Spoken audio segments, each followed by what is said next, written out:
of A and B's 15 games, the top 63 players plus the defending champion, Diana Zabialova, will advance to double elimination match play competition starting Sunday morning at 9 a.m. Athletes, your lanes are now coming on for 10 minutes of warm-up.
Not only is she back on tour, she's a champion again.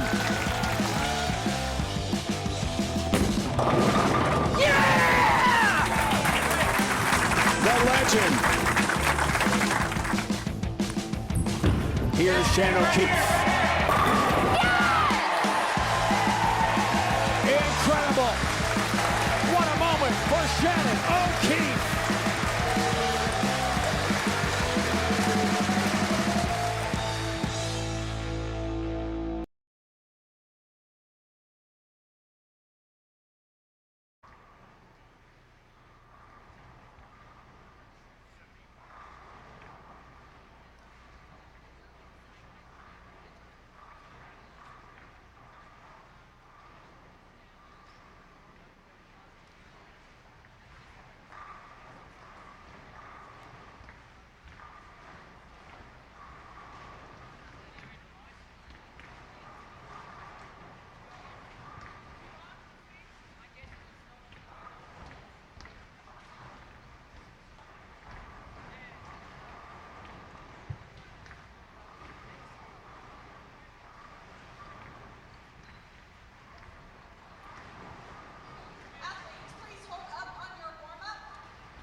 And a wonderful good morning. Coming to you live from the National Bowling Stadium in Reno, Nevada. B Squad qualifying round 2. The 2018 USBC Queens. Emil Williams Jr. joined this morning bright and early. Doesn't even look a bit tired. Thank you so much. By Liz Culkin. Good morning, everybody. Thank you for having me. You want to wave to the wonderful extra frame audience. There is Liz Culkin, and Liz will be with us for the first hour of qualifying today. And Liz, just going to briefly talk about your experience bowling yesterday, and perhaps what you may expect to see from the fresh today, and what you're looking forward to later when you bowl. So I had a really good look on the fresh the first game. I actually bowled on the live stream pair. I had 235, had really good ball shape. Then I went down to 59 and 60, which is actually the last pair we're using this week, and had a lot of transition, had the lanes tighten up a lot down lane. Chopped some spares, shot 160, unfortunately, so I basically erased everything I did the first game. But after that, I had a pretty solid look still. I just didn't have really any big games. I ended up going 8 over, which isn't the best start ever, but it also doesn't shoot you in the foot. So the scores were much higher on the burn yesterday.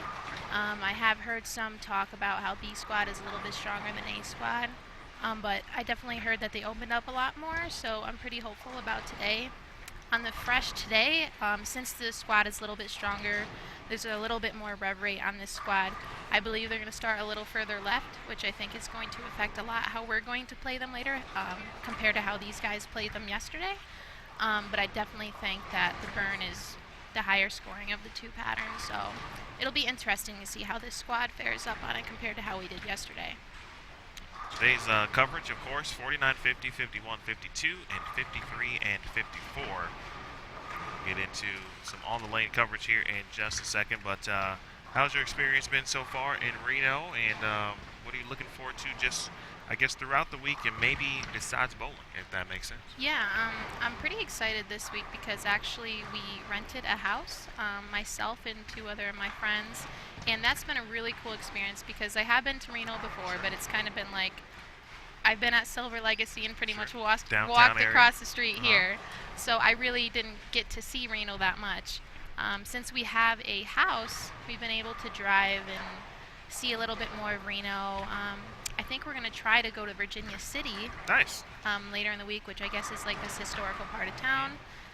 So I'm looking forward to that, but it's definitely been a really cool experience having a house. It almost feels like you live here. You feel, we're waving to the neighbors like we're part of the neighborhood. It's kind of cool. But I'm really looking forward to actually the weeks ahead because we're going to the East Coast. East Hartford is like less than 2 hours from my house. I was going to say, how far is it? Yeah, it's just about 2 hours. I would say maximum. So that's going to be really exciting. I have a lot of friends and family coming, so that's going to be really cool. I'm really excited about that. Right now looking at 49 and 50. We are joined by Dasha Kovalova, Maribel Orozco, Angela Wilt, and Lindsay Boomershine. And Dasha, the overall leader after day one of qualifying. Yeah, Daria, right? Daria Kovalova. It is Daria, but she also goes by Dasha. Oh, interesting. Actually even prefers Dasha. And really? So, yeah, if you ever talk to anyone from Wichita State, which is where she graduated from, right, they only call her Dasha. So I picked up on that, but it wasn't until I talked to her during media day that further understood. So that's interesting. Yes. She bowled absolutely amazing yesterday. I didn't get to see very much of it, but obviously just hearing the scores. I mean, I think obviously because she's on Brunswick staff as well, we're fellow staff members. John Van Hees, we have a little group message Justin said she filled every single frame yesterday except one.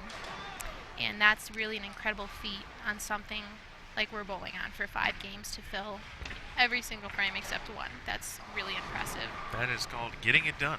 Absolutely. That's going to give you a pretty good score for sure. Lindsay Boomershine on this pair too. She bowled really well in the USBC Women's Championships, including a 300 game. She's been bowling really well lately.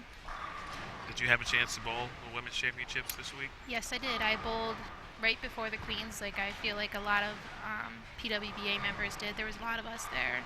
It seemed like every time I turned around I was looking at a PWBA member.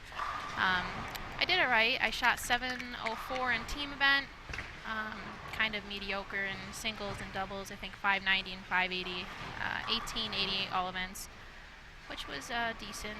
Had a fun time though. It's a really nice time. I go with a bunch of local girls, so that was really fun to spend time together.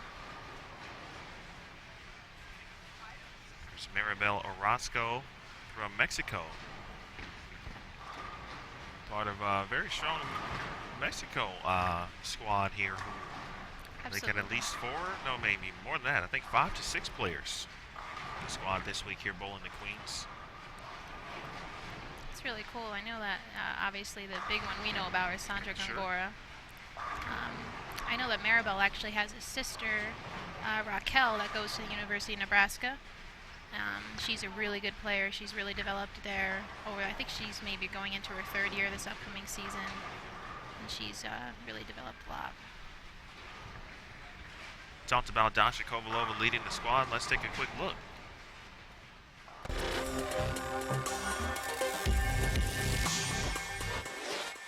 Well, for me, the solid bowling bowl, symmetrical, edge solid was working good. And I think I started standing somewhere around 21, and I just kind of roll it up 8. And then I on the higher end, I moved up to like 3 and 2, and then I rolled it up 10, and then I ended up rolling it up 15, which is a game. So you were in your comfort zone. I was very not versatile. Well, I'll try to not get, too famous. I'll just try to stay present and do one shot at a time like I did today, because it worked. I don't really see burn as burn. I just kind of see it as a different pattern. So I don't really have a preference. I'm trying to be versatile, really, really hard, and we'll just see what's fresh gonna bring us tomorrow. It's gonna be exciting. I try to practice on different patterns with different bowling balls, which sometimes make me angry, but it's okay, In the end of the day, you'll just stay versatile and we'll be able to move through the lane. My mom helps me a lot because she wrote down the program with like different practice for each day, and I just kept following it, and it worked. Good job. So can you just try a little bit harder to hit these? I feel like I can say that I can belong on the tour because, I don't know, I feel like I just learned more from last year, and I tried to carry it into next year, which is this year. And I think it's going well so far. Nice. I hope so. I hope it will be good too further down the road. Great thoughts there from Dasha, and congrats to her as well. Not only for leading, but she graduated from Wichita State just last week, and so a lot that's going around these days. Sydney Brummett graduated from Wichita State last week too. Yes. That's what makes this tour, that's what's going to make this tour more successful as the years go on, is having these collegiate girls. It's almost like a farm system like they have in baseball. These girls that go through high school and then they go through their college years and have a lot of success there, and then they have hopes, and they want to be a professional, and that's what's going to help this tour grow for sure as the years go on. And this is my 4th year out here, and I can already see it. I can already see the progression of the ladies coming from the collegiate programs. And let me tell you, Emil, every year they're better and better. So that's really exciting too. It's really good to see. It's good for the sport and it's good for the PWBA. So congratulations, Dasha. Checking out 51 and 52, Annika Heeken, Shannon Sellens, Danielle McEwen, and Kirsten Peterson. Of course, DMAC won last week's Fountain Valley Open. Danielle is such a good player, obviously, but she's one of those players. She never looks like she's struggling, even if her score is a certain way. She always seems to be grinding. She never throws that really bad game. Even if she's having trouble carrying, she's a great spare shooter. She's really good at keeping herself in it at all times, even if her look isn't the best on the lanes. That's what I think is really impressive about Danielle McEwen. Now a teammate of yours. Absolutely, Team USA teammate. What are you looking forward to the most about just the opportunity? Obviously, you're a member now, you're a part of the team, and camp's coming up soon. Yeah, I'm. I was on Junior Team USA in 2014, and got to experience the camp, and you form a lot of friendships at the camp. It's a week long. You spend a lot of time together. I was also fortunate enough to travel for Junior Team USA and got to go to China and won some medals over there, but it's always been a goal of mine to make Team USA since then, and it was incredible to be able to achieve that in January. And yeah, I'm really looking forward to the team camp, opposed to how it is being a junior to how it is being an adult. I'm looking forward to spending time with the ladies and learning a lot from the coaches. Yeah, and that's going to be really cool, really fun. Looking forward to that. I think the tentative date is the beginning of July we're looking at right now for team camp. Yep. So Lindsay Boomershine take care of business there on the spare. Some early struggles for Kovalova on the fresh, which I tell you, heard a lot of things about the fresh. Not necessarily negative, but not necessarily The coolest thing to bowl on as well, they looked a little tough, which is, Cassandra Luthos went plus 166. Yeah. Azarette Zetter went plus 162 on it. What were the keys, you think, to be successful, at least obviously give yourself an opportunity for later blocks if you need to make up pins as well? Yeah, I mean, like I said, I had a really good look the first game yesterday, but after that, the lanes tightened up so much. I mean, it just became a really important thing to control your speed.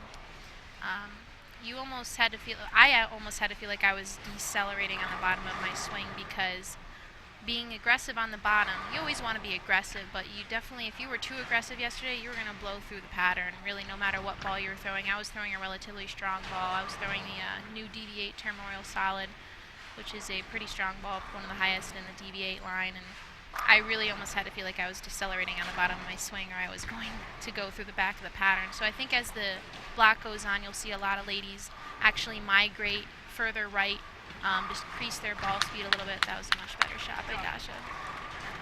Looked like she squared up a little bit more on that shot, which I think is a really important part of her game, is to stay square and kind of keep her angles in front of her. She talked yesterday in their post game about trying to become a little bit more versatile. And she made a joke that she started, up 8, and then she ended up 15. It was interesting. We had a Brunswick camp in March where, Brunswick was nice enough to send us out to Muskegon, Michigan, and we spent a week, not a week actually, 3 days, but we had 2 days where we literally just bowled all day, and we got to spend some time together, the teammates, and I got to bowl with Dasha one day, and she's such a sweet girl. She had a lot of questions for me as far as lane play, and it seemed like at that time she was a little bit nervous about playing left and kind of having her angles in front of her that way, and we worked a lot together on that, and it didn't take her long at all to pick up on things, and she's a really smart player, and she's going to be one of those players you have to look out for the next few years. She's really talented, has a lot of world experience. She's originally from Ukraine, I believe, and she's been all over the world and has won a lot of things, and she's going to be one of those players to keep an eye on this year for sure. 6 frame here, 49 and 50. This is game 1.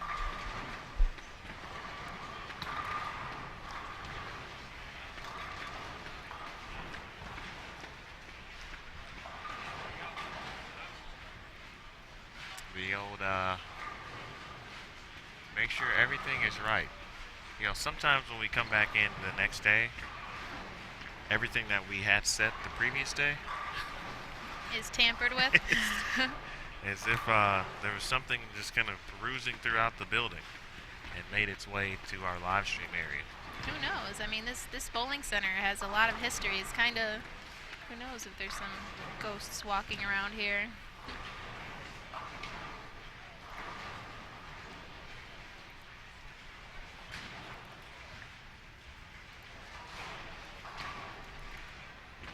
All right, Boomer Shine. Take a look at where Lindsay's playing. She's on lane 50 here.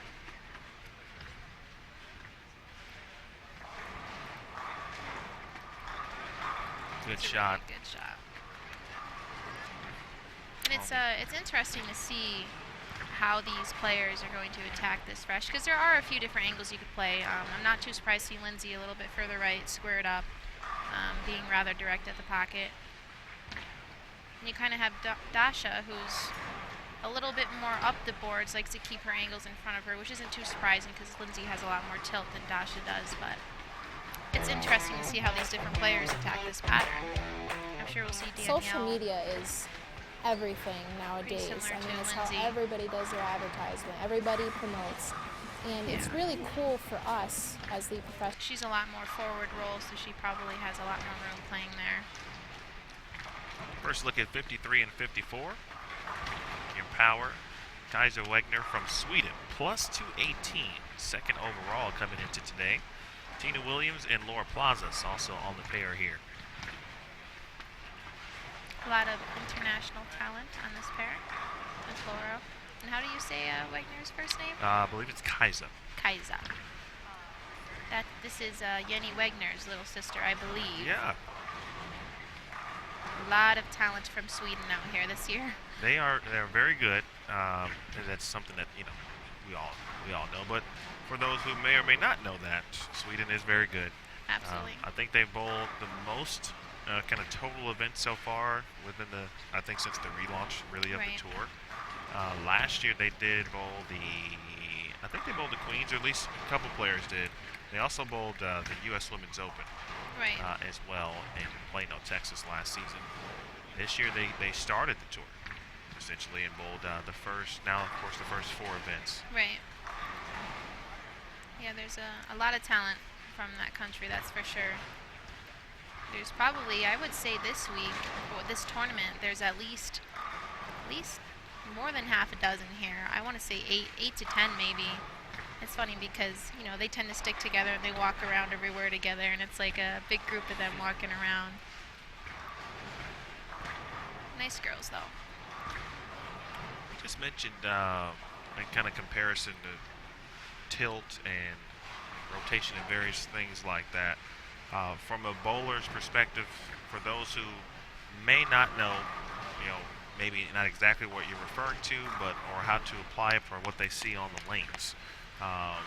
Describe that a little bit for us. Yeah, so somebody like Lindsay Boomershine, her tilt's a little bit higher. She gets it through the front pretty well, but on the back part of the lane, she's going to have basically more area to miss right because of her tilt, opposed to somebody like Danielle McEwen, whose role is rather forward.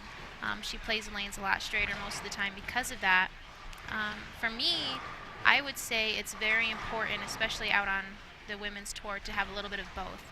There's going to be times where you want to see your ball be a little bit more forward through the pins. There's times you're going to want to see your ball come in with a little bit more angle. And it's really important to have both of those in your bag, and even in between. But it's interesting. I mean, every player has a different game. They have a different ball roll, which what makes the tour so interesting to watch, and it makes it interesting to see how every different player is going to play the lanes. But I think it's definitely important and something that all of us work on, to have different hand positions in your bag. It's just really important to have out here if you want to be successful week in and week out on all these different patterns we're bowling on.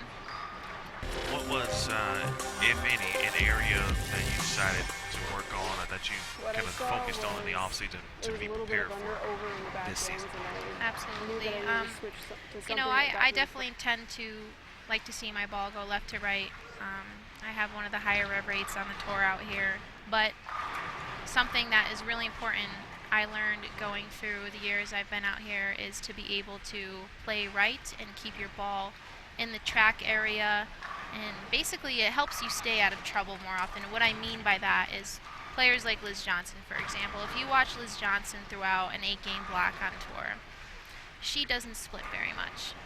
She is one of the best. She's one of the best players in the world in general, but she is one of the best players at keeping her ball in play at all times. Her bad shot going high is a 4-pin, or her worst shot going light is going to be a 2-pin, opposed to somebody that has a big, a bigger rev rate playing further left may 2-8-10 on that shot, or they're gonna Greek church on that shot. And I've learned that it's really important to be able to keep your ball in play more, and that is most of the time keeping your angles straighter through the front, playing a little bit further right.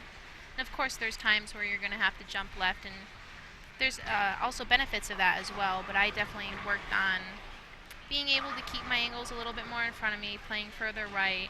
That was something I worked a lot in the off season, and I feel pretty good about it going into this year. Joined by Liz Culkin, PWBA champion back in 2015. What was that day like? You remember that day? I do remember that day. It's pretty crazy because the night before, I did not get the best night's sleep. We were staying in a hotel. It was in Topeka, Kansas, and I remember it was in the middle of the night. It was like 2 or 3 o'clock in the morning. I heard like water. Like it almost sounded like it was raining, but it sounded like really close. So I was alarmed, obviously, and I turned on the lights. I had my roommate with me, who was Andrea Ruiz, who was a teammate at Nebraska. Turned on the lights, and our roof was like just pouring water out of the ceiling. Because it was raining. No, but it was coming down pretty good. So long story short, we called the front desk and said, listen, we have a sieve coming out of the ceiling here, So we had to move rooms, and by the time it was said and done, I really didn't get back to sleep. So I want to say I got like 3 hours of sleep that night, and woke up the next day, and of course you bowl match play and everything, and so I was on very little sleep, but I was able to still get the job done on very little sleep. But that was definitely an incredible day. Obviously something I will never ever forget. It was really fun. Back now on 49 and 50. Several players on this pair are looking for that same feeling that Liz, you've experienced, of course, and a lot of players. And I think the one thing that we always try to make sure we discuss, in a sense, because it's obviously not easy to win on this tour, and it's actually getting harder. Absolutely. To do it, obviously, as the talent levels just continue to skyrocket, and the lane conditions and everything that obviously comes with it.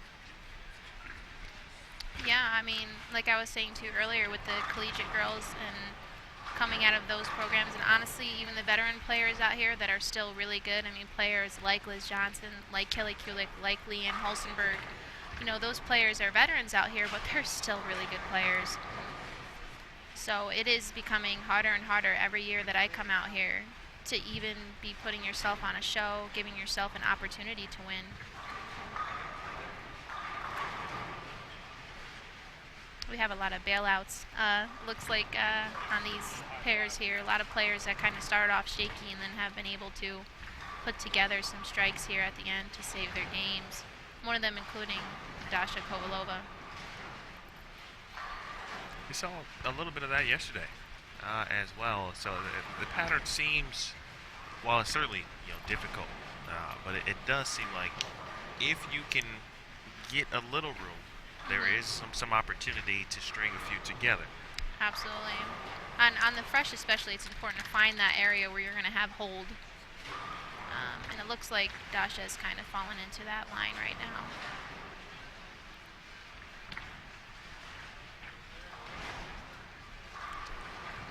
Maribel Orozco looked pretty good. That's a great shot. That looked good from start to finish. It's a nice double, and that'll get her potentially to 203. Right. That's a good start on this for sure. Anything over 200, keep you above par is going to be a pretty good start.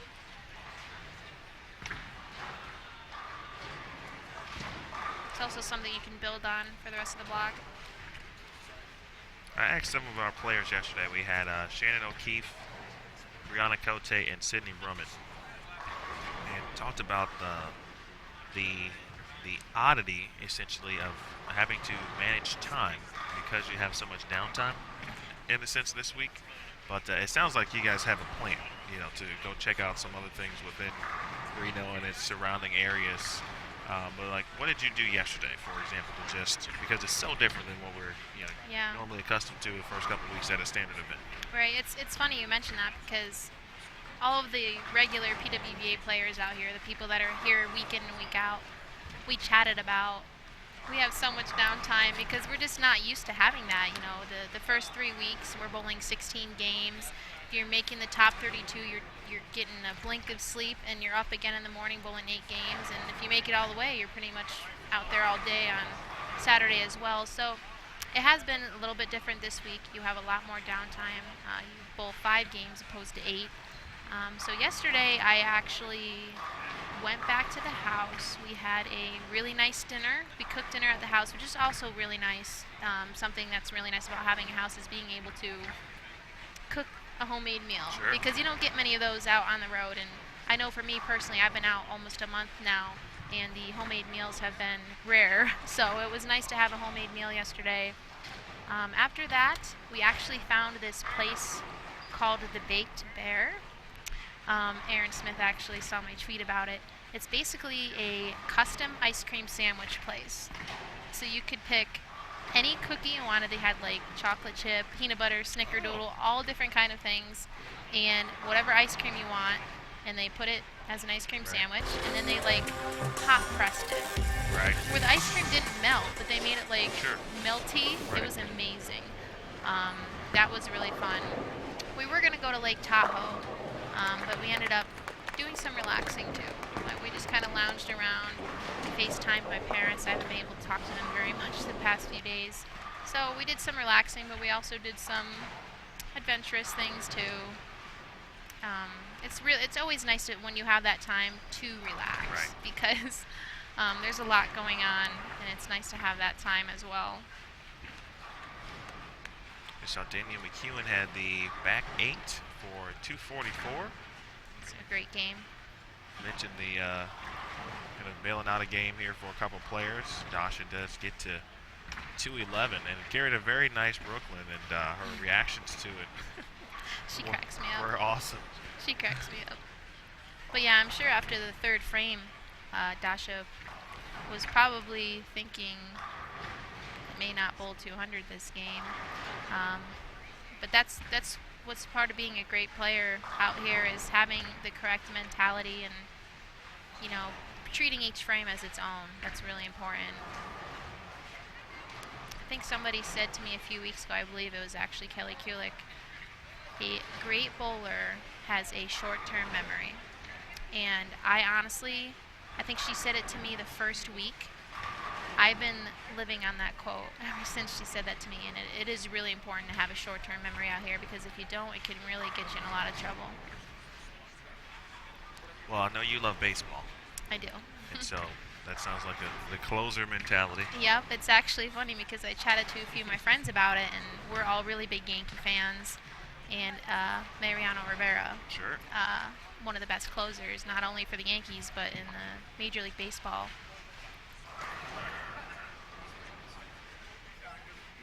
Are you going to have like Enter the Sandman play? Like, is that going to be your strike song music? I did think about that, but I would say my strike song would be Empire State of Mind. Okay. By Jay-Z and Alicia Keys. But Enter Sandman is something I thought about as well. I'll tell you what, I'm going to need you to go ahead and make that show, because I'm going to need to rock out to that. So it's definitely a goal, Emil. not extra pressure, I'm just saying, but that would be really cool. Laura Plaza says, I'm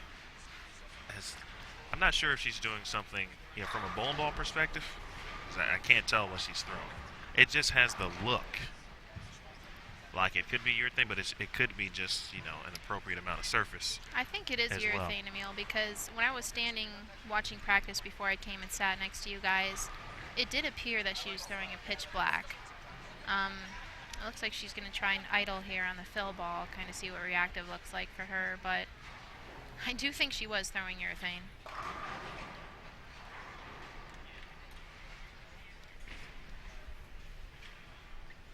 Which again is interesting, and it's what you see out here, different girls trying different things. Watching her wipe off her ball, that definitely looks like a pitch black. Which isn't too surprising for a player like her. She has a higher rev rate, higher tilt. Probably felt like she could control the pocket a little bit more, which is really important out here, to be able to control the pocket. Even if you're just hitting the 1-3 or the 1-2 for lefties. Even if your ball isn't going through the pins, you can always address that in the fill frame and take care of that. All right, Game 1 coverage is complete. Move on to Game 2. Emil Williams Jr. with Liz Culkin. Nice wave, Liz. Yes. You've got that down, Pat. I like it. From a baseball perspective, and I really enjoyed our conversation the other day about baseball. Yeah. Is there another team, I know you're a Yankees fan, but is there another team perhaps that has either piqued your interest at some point down or in previous years, maybe even in the National League? So if you had to pick a National League team, who could that be? Boy. I would have to say Not trying to get you in trouble. Dodgers. And I say that because Don Mattingly was involved, and it was nice to see him on the coaching side of things. But I mean, I like watching any kind of baseball, but I really like watching the Yankees play and following them, and I've always followed them. But My mom is sort of a Mets fan from time to time, which causes some riff in the household. My grandfather actually also was a Red Sox fan, so Oh, yeah. that was kind of rough. I can imagine. It's always nice to see good baseball Sure. teams. I mean, I've been to a few different stadiums. It's actually a goal of mine to be able to go to every baseball stadium. I think I've done 4 or 5.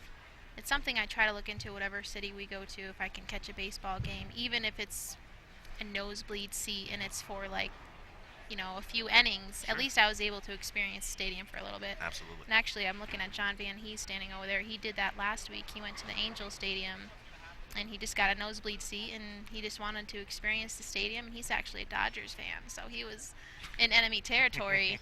But it's just really cool to be able to experience different stadiums and see different history. I know Wrigley would be really cool to go to at some point, so.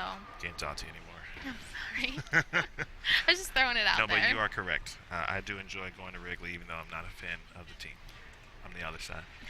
Oh, boy. Yeah, The White Sox? absolutely. Oh, man.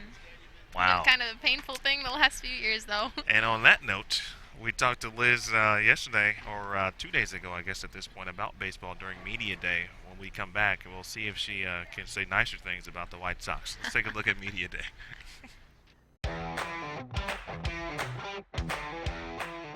Social media is everything nowadays. I mean, it's how everybody does their advertisement, everybody promotes. And it's really cool for us as the professionals to be able to interact with them because people get excited. I mean, it makes them feel like they're involved. Now I think it's really important for those girls that are growing up to be able to come in and just watch. They can sit on Extra Frame all day if they want to. Probably not recommended by their mom and dad, but they could totally do it if they wanted to. And just really get to know and learn. It's a great venue for them to get more information. And it's great for us as the athletes to be able to sit here and share with them, even though they may not be able to make it to a pro-am. I mean, I think it's important to give yourself a brand, and I think that's what it does. It really gets your face out there and just allows people to see you for who you are. But I think it's important as well for the PWBA because they have players that represent them, and you need that kind of media in order to, publish the PWBA. Without the players, there is no PWBA. What makes bowling so special in general is everyone can do it, and you can't go play football and you can't go, just on a, but, and I think we do that better than anybody as far as bowling, and, as far as media and everything. I think PWBA does a great job, and I just think it's good for the fans and it's good for the sport. The beauty of bowling is that everyone can do it. But then I think the curse of bowling is that everyone can do it because then everybody thinks that's the recreational side, that's bowling, and they don't understand the patterns and the ball dynamics. But it's our job to educate everyone about the dynamics of the Professional Women's Bowling Association and shout it from the rooftops.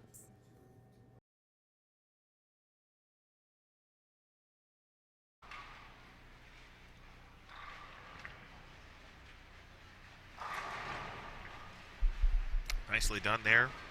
Thanks to Jason McEwen putting that together. That little media day was pretty cool.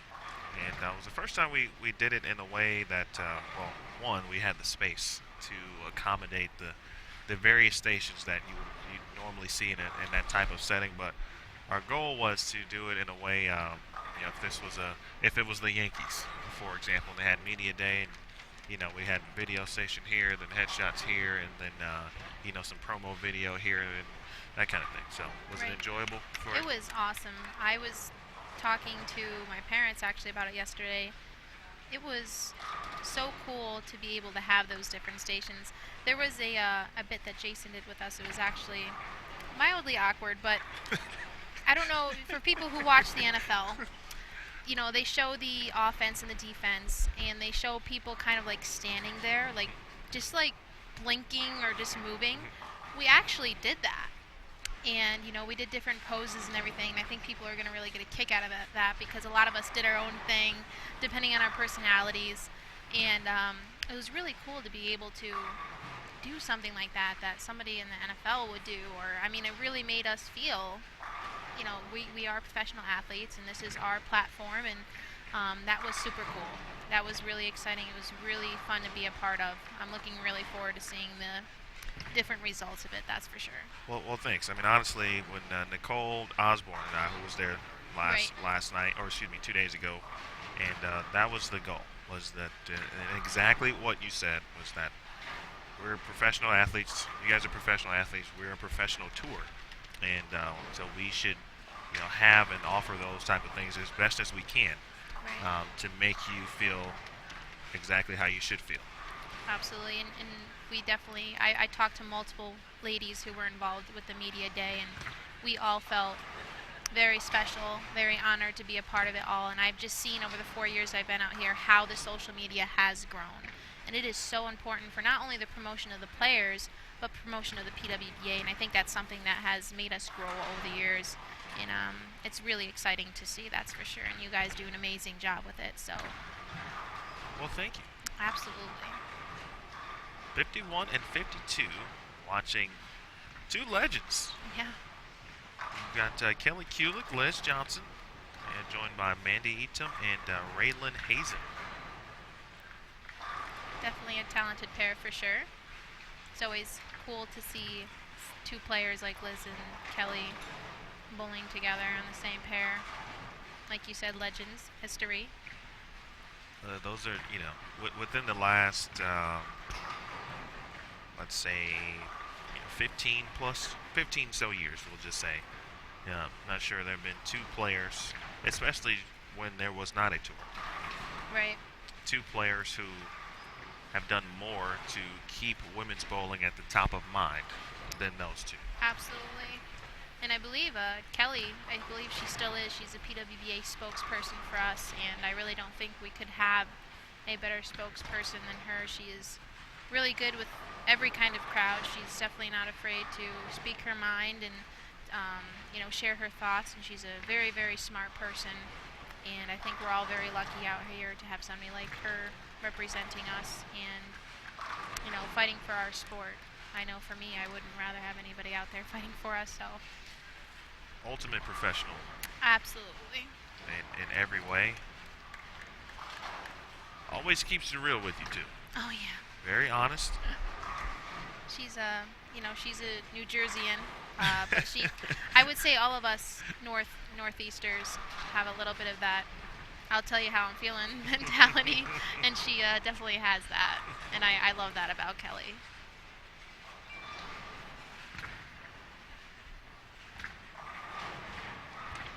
Liz, too, a fellow New Yorker, although she lives in Illinois now, but she's always going to be a native New Yorker at heart. If there was, you've had a chance to live in Lincoln, Nebraska, right? You're from Schenectady, New York. Nailed it. That was impressive. Listen, I've been, I work hard on that. That's awesome. And not just that particular city, but, there are some stumpers. Oh, yeah. that we do come across. But is there a place or a particular city where you'd say, hey, if I had the opportunity to, to live here or to, be here for X amount of months or weeks or whatever, just to experience, is there a city that you would have on your list? Well, I definitely enjoyed my time in Lincoln. Lincoln, Nebraska is kind of that state that people are like, what goes on in Nebraska? Well, Lincoln is such a fun city. It's a college town, obviously, but what makes Lincoln so cool is that they're all about the Huskers. They don't have any professional sports, so it's all about the Huskers and Husker athletics, and it was really cool to be a Husker athlete in that city. But I'm not gonna lie, I'm a homebody. I spent a lot of time. Obviously, I went to college far away. I've been to a lot of different places. Bowling has taken me a lot of different places at a young age. There's definitely cities that I enjoy going to a lot. I really enjoyed going to Lincoln, of course, when we had stopped there. And now that we announced the 2019 schedule, we're actually going back there next year. I'm so thrilled about that. But, of course, I like going to Florida. Florida always has beautiful weather. we don't have the best weather in New York at all times, especially during the winter, so it's nice to kind of go to those warmer parts.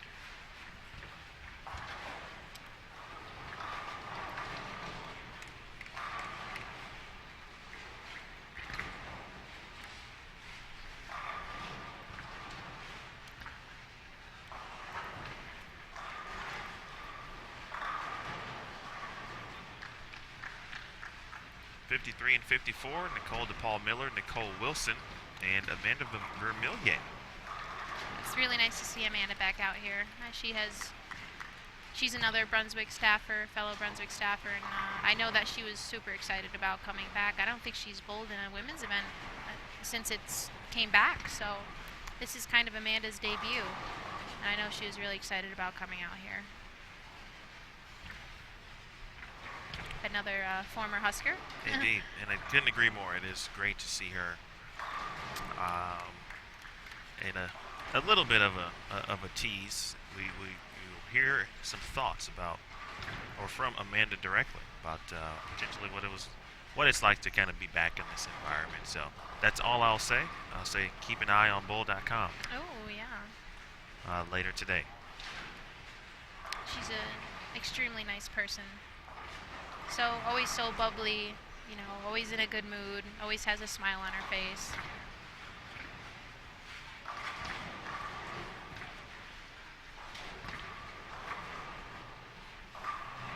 You got a hello, by the way, from Brandy Silver. Oh, hello, Brandy. She's up in Syracuse right now, right? Doing Yes. the Open Championships. Hope she's enjoying her time in central New York.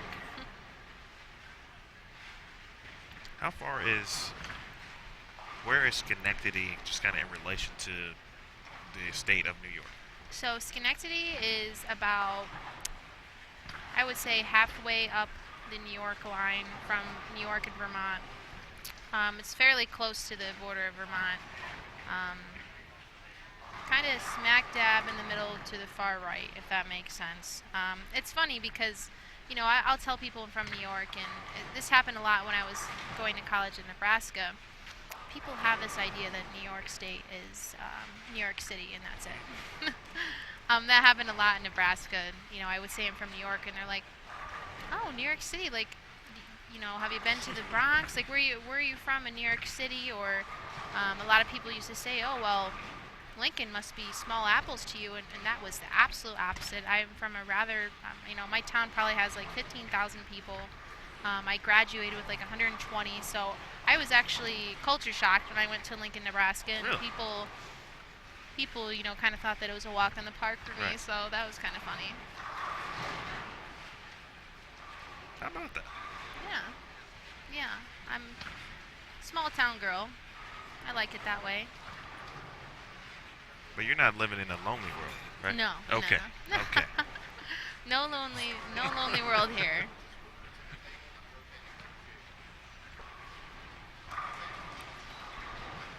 Millier, 10 pin up here on 54. This is game 2. And this is, when did you start to see some, I won't say extreme transition, but, you know, enough to where you had to consider, you know, the next move, if you will?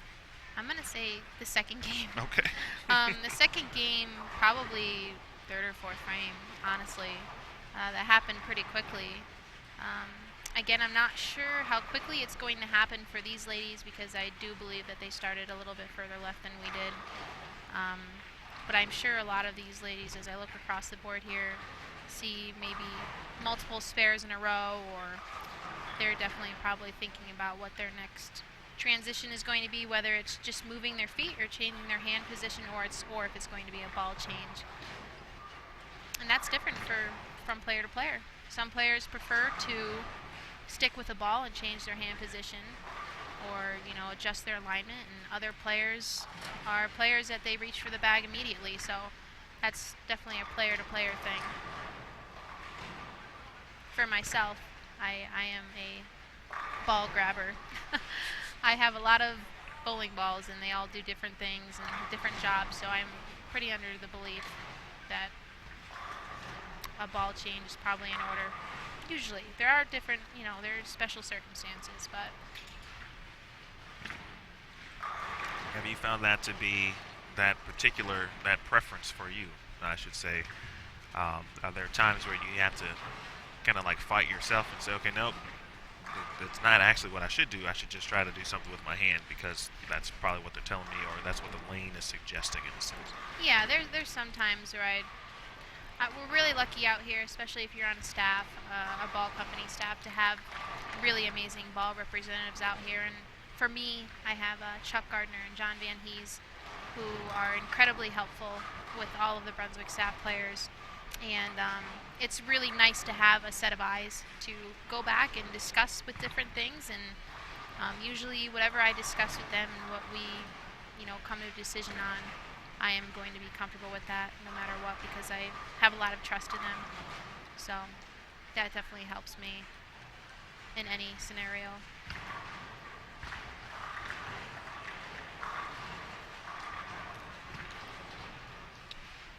Yay. It's a good spare. I'll take that bucket that way too. Yeah, like she's like, oh, that was nerve-wracking. She's always been a very quality, nice individual. Absolutely. Always enjoyed my conversations with her. And Eric, for that matter, too. Yes. Which I'm probably sure he's watching. Yes. We'll just throw that in there. I'm sure he's maybe watching. I believe her son's name is PJ. Yep. I'm sure PJ is watching as well. Watching Mom out here doing her thing. Great shot there from Nicole Wilson. Plus 13. She had the front 8 yesterday, I think. Wow. If I'm not mistaken. Had a couple front strings. Saw a couple 79 games. Saw a couple, or 82-89 game, I should say. At 290 yesterday as well. Right now, Stephanie Schwartz has the front 6. If you are watching at home, be sure to check out live scoring. It is available. And, of course, your results, pairings, and everything you need on bowl.com/Queens. You can also check out pwba.com/live also for all of your results. And speaking of results, let's take a look. After one game here this morning, Daria Kovalova at plus 256, Kelly Kulik at plus 210, Shannon O'Keefe at plus 203. That is kind of 1, 2, 3 right now. Julia Bond, nice out the gates, 248 at plus 190. Lucia Restrepo fifth at plus 187. Deandra Asbeatty, she too had the front 7 yesterday as well. Of course, she shot 300 2 days ago in the Women's Championships. Plus 184. Jordan Richard out the gate strong today, 269. Wow. For the Team USA member and 2018 U.S. Amateur Champion. Plus 174. Speaking of Collegiate, just wrapped up her career at Arkansas State. And yes. Now out here trying to give you trouble. Yeah, she's an incredible player. She's definitely probably going to be in the running for Rookie of the Year this year. She is a very, very good player, very versatile as well. Her twin sister, Haley, is also not far behind her with that. She's also a really great player. A lot of great players that just came out of college. It's, like I said, it's really encouraging to see. It's exciting. Yes, it is. For the sport and for the PWBA, it's absolutely exciting. Like I said earlier, it's going to be crucial for the growth of the PWBA to have girls like that come out here. So it's really good to see. I mentioned Amanda Vermillier and teased the story. Well, the story's up. The story's up. The story's up. So go check it out on bowl.com. All credits to Aaron Smith, who wrote a phenomenal story. And so go read about Amanda and hear from her directly. That should be an awesome story. I'm looking forward to watching that myself. Here is Amanda looking for a double. See some other strings ongoing here. Stephanie Schwartz is on 57, 58? Yep, 58 it looks like. Good shot there from Amanda. Keep an eye on what Steph's doing over there. Again, she just wrapped up her career. It's Stephen F. Austin. Liz Johnson there. No, that wasn't Stephanie, that was somebody else. Liz did miss the 1-3. That's not uncommon for her. Yeah. Absolutely. Again, one of the best at keeping her balls in play. Stephanie just left a wall shot 7-pin. I am always really impressed, though, whatever pattern we bowl on, if you can get even the front 5, front 6, I am impressed, because it is hard to string strikes on the patterns we're bowling on. Kelly finding her groove here. 4-bagger. That's someone who can string him as well. Oh yeah, she can strike a lot. She's also really entertaining and animated to watch too, that's for sure. She is very funny. Very funny. She has a very interesting sense of humor. I like bowling near her, not only because I like to, she's one of the players that I look for alignment if I'm struggling. I try to go and find Kelly wherever she is. But she's fun to just watch in general. She's entertaining, has a really good sense of humor.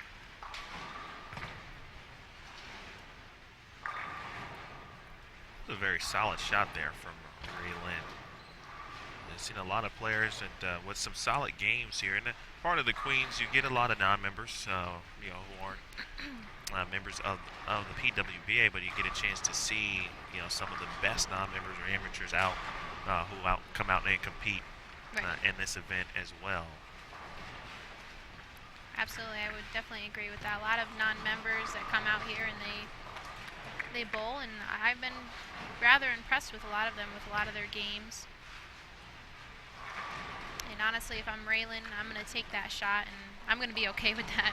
I'm going to take the 9 spare, and honestly, whenever you're hitting the pocket and you have a consistent shape to the pocket, it's pretty important to take that and make the spare and just keep executing. Oh, yeah. Love it.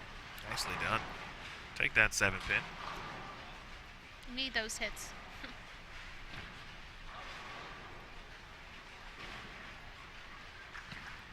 51 and 52. Lizzie J. You mentioned earlier, originally from Western New York. Yes, Chickasawaga. Now that's a mouthful as well. That's out near Buffalo. So she's basically at the western end of the state, and I'm at the eastern end of the state. Probably about 4.5 hours between those two cities.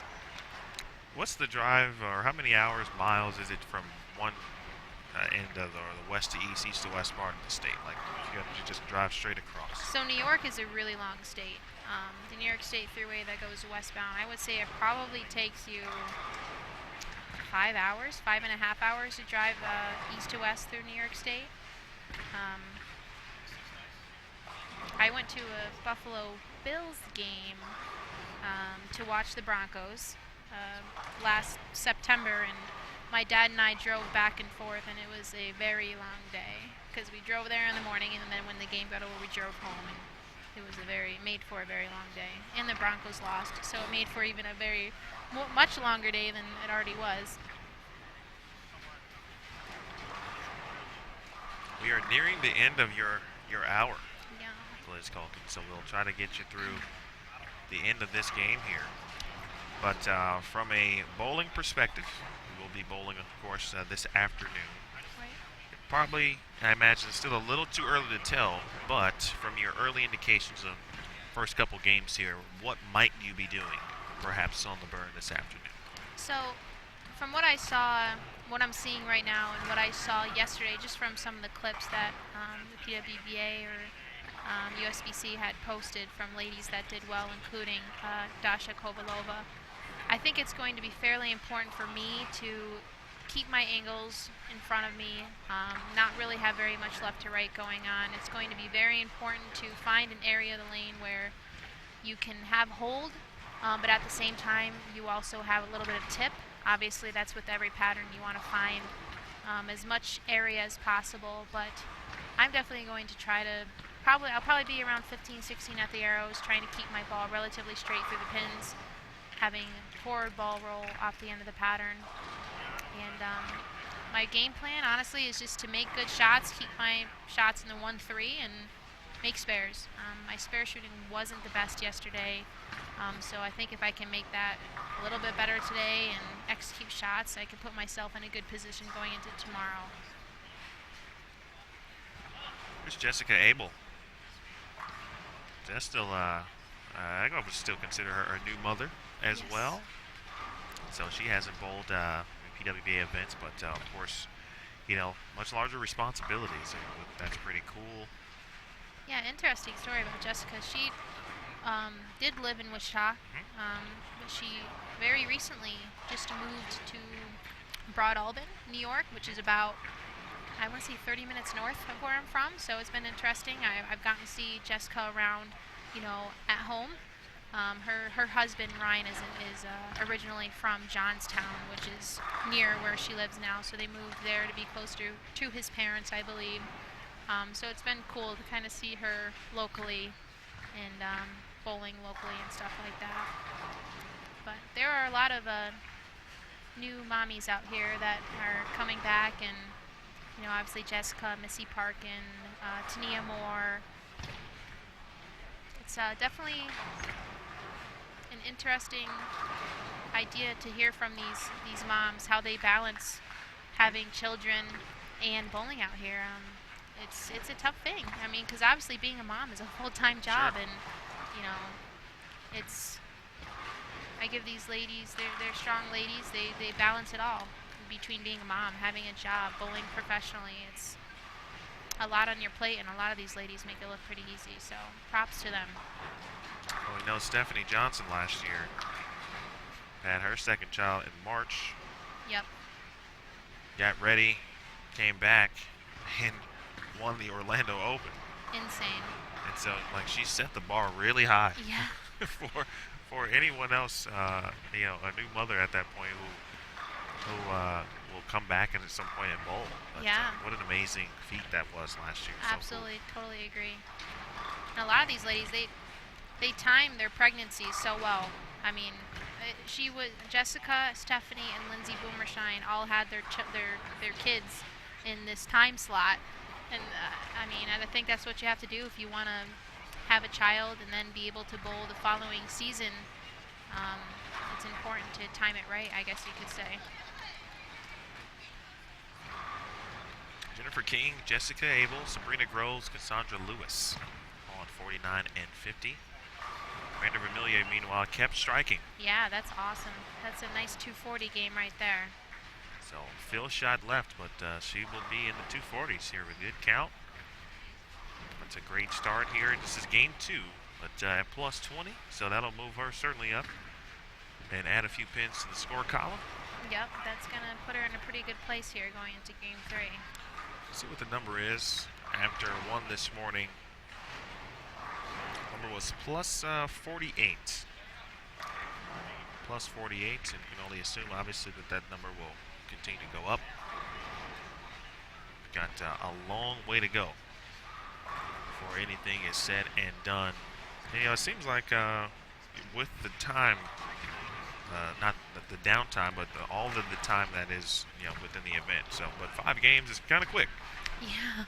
But do you, if you don't get off to a good start, or the start that you really wanted to, how do you kind of keep yourself away from hitting the panic button, so to speak, because it's not like a normal tour event. You have kind of the same amount of games, but certainly different over the course of 3 days instead of 1. Yeah, absolutely.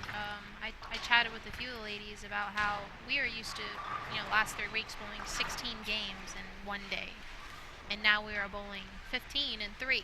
So it's definitely a different outlook. You have a different mentality, but I think just being out here and bowling as many events as I have out here, I have kind of built up my mental game. It's something that I've worked on a lot, and it's just, I go back to that quote by Kelly Kulick saying that good bowlers have a short-term memory, and it's just so true because there's so many pins that you can potentially leave out there if you hit the panic button, because when you hit the panic button, your shots aren't going to be as good, your swing's going to be tighter, and you're going to leave a lot of pins out there just because you're mad about whatever happened already. Something you can't do anything about what already happened. So I just try to remember there's more games, there's more pins to be made up, and I try to have that mentality in whatever I'm bowling, and it's easier said than done. I'm not always the best at it, but I definitely have gotten better at it as I've been out here and I've gotten older.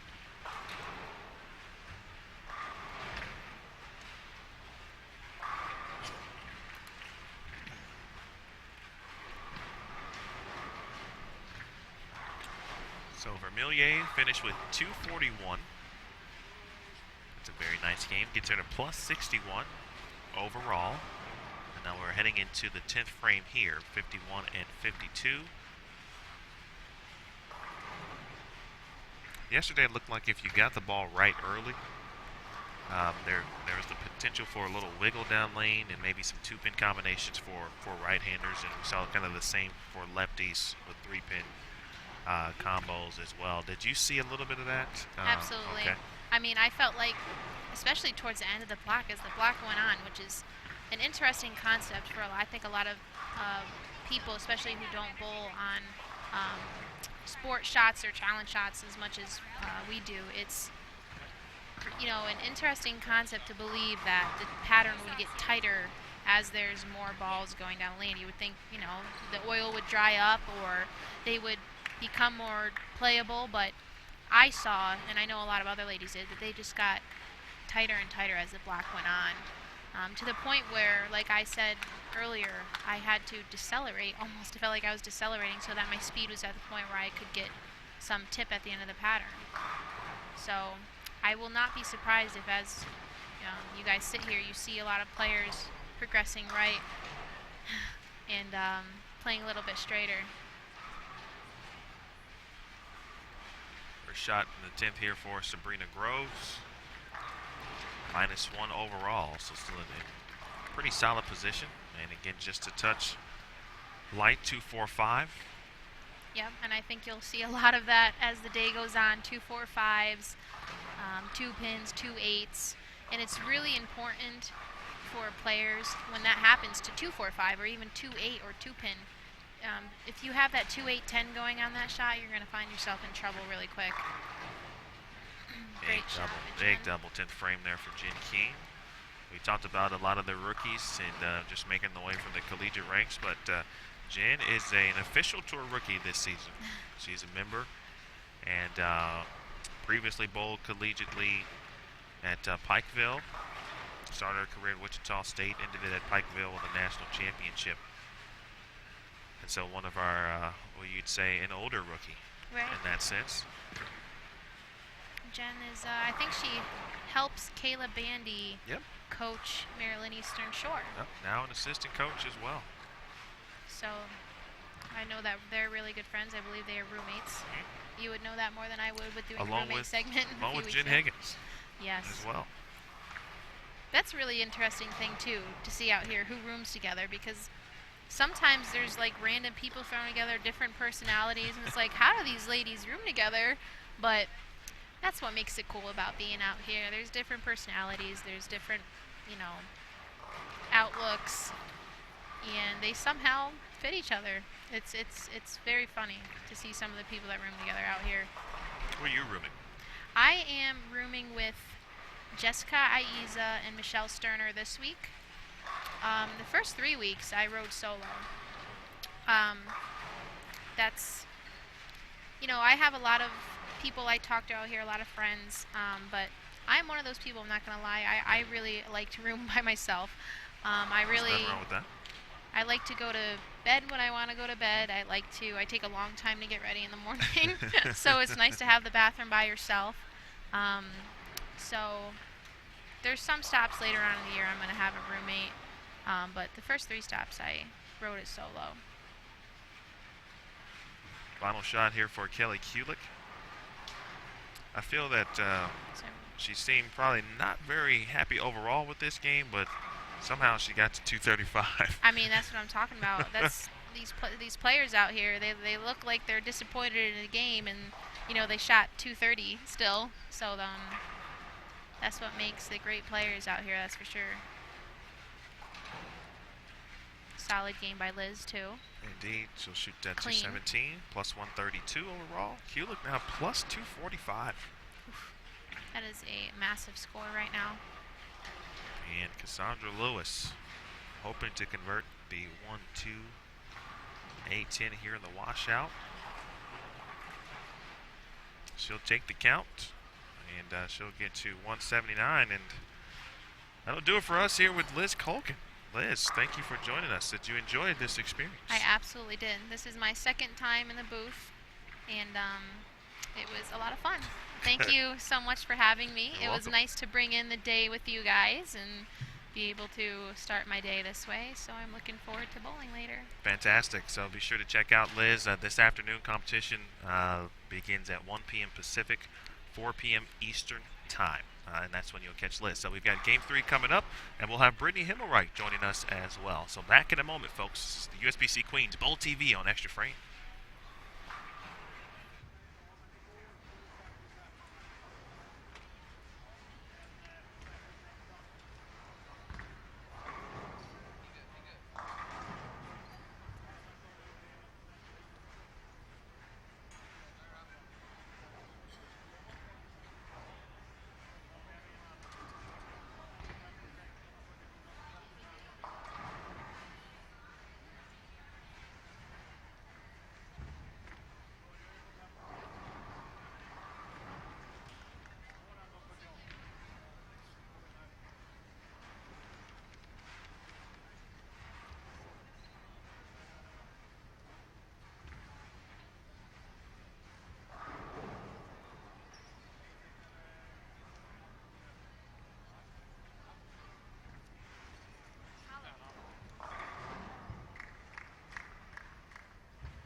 All right, folks, game 3 is off and running. Lanes 51 and 52, and now joining us here in the booth is Brittany Himmelreich. Good morning. Good morning to you. How are you? I'm doing very well. How about you? I'm okay. Appreciate you joining us. I know we've had some good combos in the past. We have. I know that you typically tend to bowl well when you're on the live stream pairs. I know. I let myself down yesterday. But yesterday, right? You did let us down yesterday, but definitely thank you for joining us, and we'll kind of start there. Just talk about your experience yesterday during round 1, and what worked, maybe what didn't, and what you are looking forward to today. Well, in the beginning, I had a pretty good look on the fresh. I was using a symmetrical solid ball, not too dull. Kind of gave me a really good reaction, and then just kind of, not throwing any bad shots, but not stringing a bunch of strikes. So, but then I hit game 4, and the lanes got really tight down lane, and I probably should have made a ball change or moved zones, and I just didn't. So, 4th game got me. 5th game I did a little bit better, but learn for next time. Because from watching what these ladies are doing on the fresh, it looks like they're playing pretty similar to how we did. They may be a touch left of where we started, but it doesn't look too drastic. How do you start the preparation for, because you're bowling this afternoon? Yes. So when you walked in the door, did the preparation start, or did it start yesterday as soon as you were done with your early block? We kind of started thinking about it after I was done, about what might work, what balls would be in play, what probably won't work. I talked with my ball rep John, and we think that trying to get your break point to 8-9 would still work, but it's just how you get to your break point, 8-9. I mean, he was telling me Dasha was just almost throwing the same line. She just started throwing it harder, which she can do. I mean, I'm not too good at that. I'm vertically challenged, so for me to throw it hard, it's not too easy. You gotta get the legs moving. Yeah. Oh, that's funny. That's good stuff right there. I try. How tall are you? I am 5 foot. Really? I am. Just right there. No, you're a little taller than that. No. Nope. And see, I've got to remember, and here's a funny story, actually. Okay. Someone brought it to my attention. I think it was Jason McEwen, who has been working with us for a few events and been putting together some cool video stuff for us. And so we do interviews sometimes. I'm talking to whoever the person is, the player, and we started to notice that everyone's eyes would be looking in a very kind of upward, awkward, off somewhere, and then we realized they were looking at me because I'm like 6'3", and then it doesn't always work. And so now depending on the player, so for example, if it was you, I might sit like on the ball return or maybe even get a chair, simply because so you won't be like getting your neck hurts and that kind of thing. Looking off into oblivion. Yes. That is a funny story. Watching Shannon O'Keefe, Brandy Calderon, Kayla Bandy, and Lori Schmidt here. A good cross for game 3. Good shot there from Brandy Calderon. I was watching a little bit of them yesterday. Shannon and Brandy, Shannon's a friend of mine. She was pretty funny. I think she threw the same ball, I believe she said, through the whole block. Just made slight moves here and there. Kayla. You just got to get it down.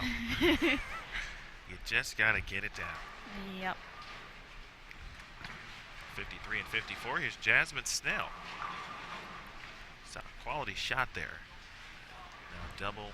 And looking at a 10-pin, Katie Zwiebelhofer, Kelly McCutcheon, and Erin McCarthy. A couple ladies from my area on the live stream pairs. Kelly and Brooke from the Harrisburg area in Pennsylvania. And what specifically your city within Pennsylvania is it Cressonia or Cressona? Cressona, yes. Cressona. Which sounds like obviously near Harrisburg. And so from our Harrisburg stop, which obviously is in a couple weeks, I'm sure you're excited about that. I am. Good shot from Kayla. From a travel perspective, how far is that literally from your home? How far is ABC West? It's about 45 minutes. Okay. Not like 3 hours. No. It's not across the state. No plane rides this or for that week? No. Let's see what Shannon does here. You can see that ball. It looks like they're getting tighter down lane. That ball tried to react, and then I think it just hit some oil and just never flipped to kick that 10 out. Seemed to be an echo sentiment, kind of just the lanes getting tighter on the fresh as kind of the day went on. Mm-hmm. Is that what you saw too? Yeah, definitely. Like for me, I could probably almost start with a mid-range ball, and then as the lanes break down or carry down, I switch to something maybe more aggressive just to get it through that oil so I would actually read the lane. I ended up doing that, but probably just a little too late. But I didn't get myself in any major trouble. Well, I mean, that's what's most important, right? It's 15 games, it's over 3 days, and you're trying to get into the 64-player field for the bracket, of course. And there's gonna be a game or two somewhere that just won't be in your favor, more than likely. Yeah. And you certainly could have a great day, obviously, and never have to worry about that. But what's the mindset as you take all of that into account, and understand, hey, we got to get to the bracket. That's the first goal, essentially, to try to, if you have a chance to get to, the final portion of this event, you got to get to the bracket. Yeah. For me, I try not to think too far ahead. Okay. I try to stay within the game, one shot at a time. When I'm bowling, I usually don't like to look at the scoreboards. I usually try and keep my eyes away from it. I always seem to do better when I'm not trying to make myself bowl what I need to bowl, rather than just bowling. And, take it shot by shot, think about that frame. Seems when I do my best. Staying in the moment is that's something that we always talk about with players. If you could describe how difficult is that to do, to stay in the moment in a game, frame by frame, and not try to think about anything else except what you need to do to make the best shot possible, because everyone says it, right? And we know that that's what they're trying to do, but how does it happen? How do you get to that point? It's easier to stay in the moment when you're throwing good shots. Definitely. When you have a string of strikes going, you're happy, you're laughing, or that's what I do. But some players get more focused, especially when they start stringing strikes, because they want to stay, they want to think about what they just did on that last shot and just keep the momentum going. They might go talk to your ball rep or talk to a friend, I try not to get too off topic, Sometimes players go on their cell phones, and a lot of players keep their frame by frame on their apps. It's just try not to veer too much off of what you're doing.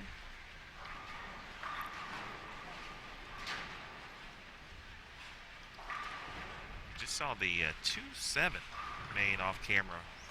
You saw it a little bit over on 53 by Katie's lethal offer. You don't see that leave often for a right-hander.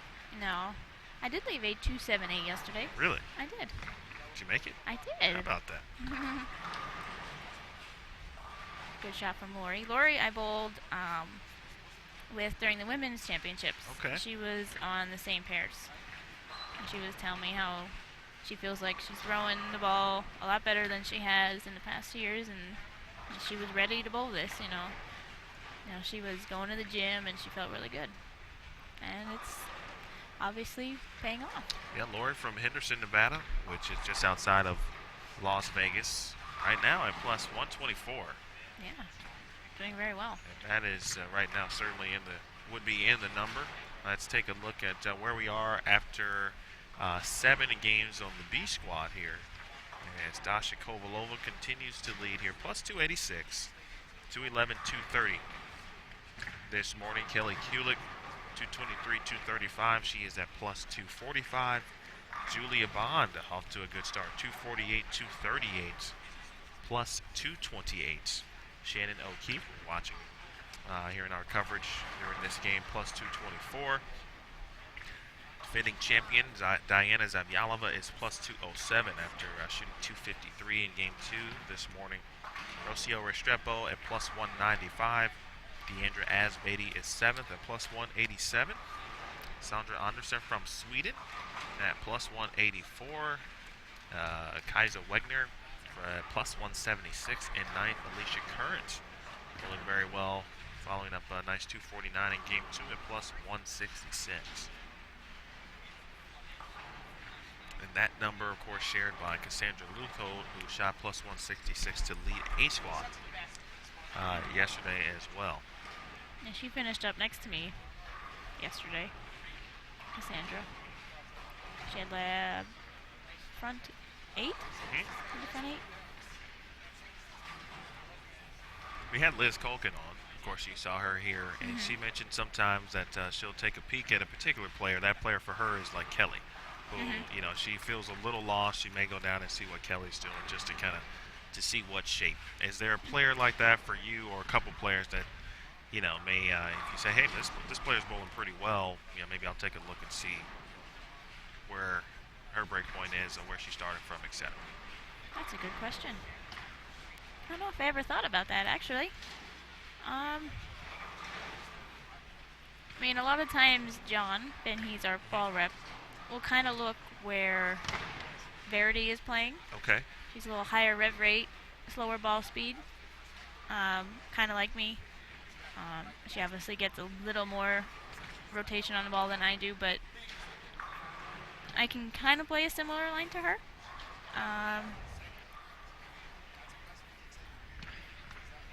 That's a good question. Now you're going to be thinking about this. I know.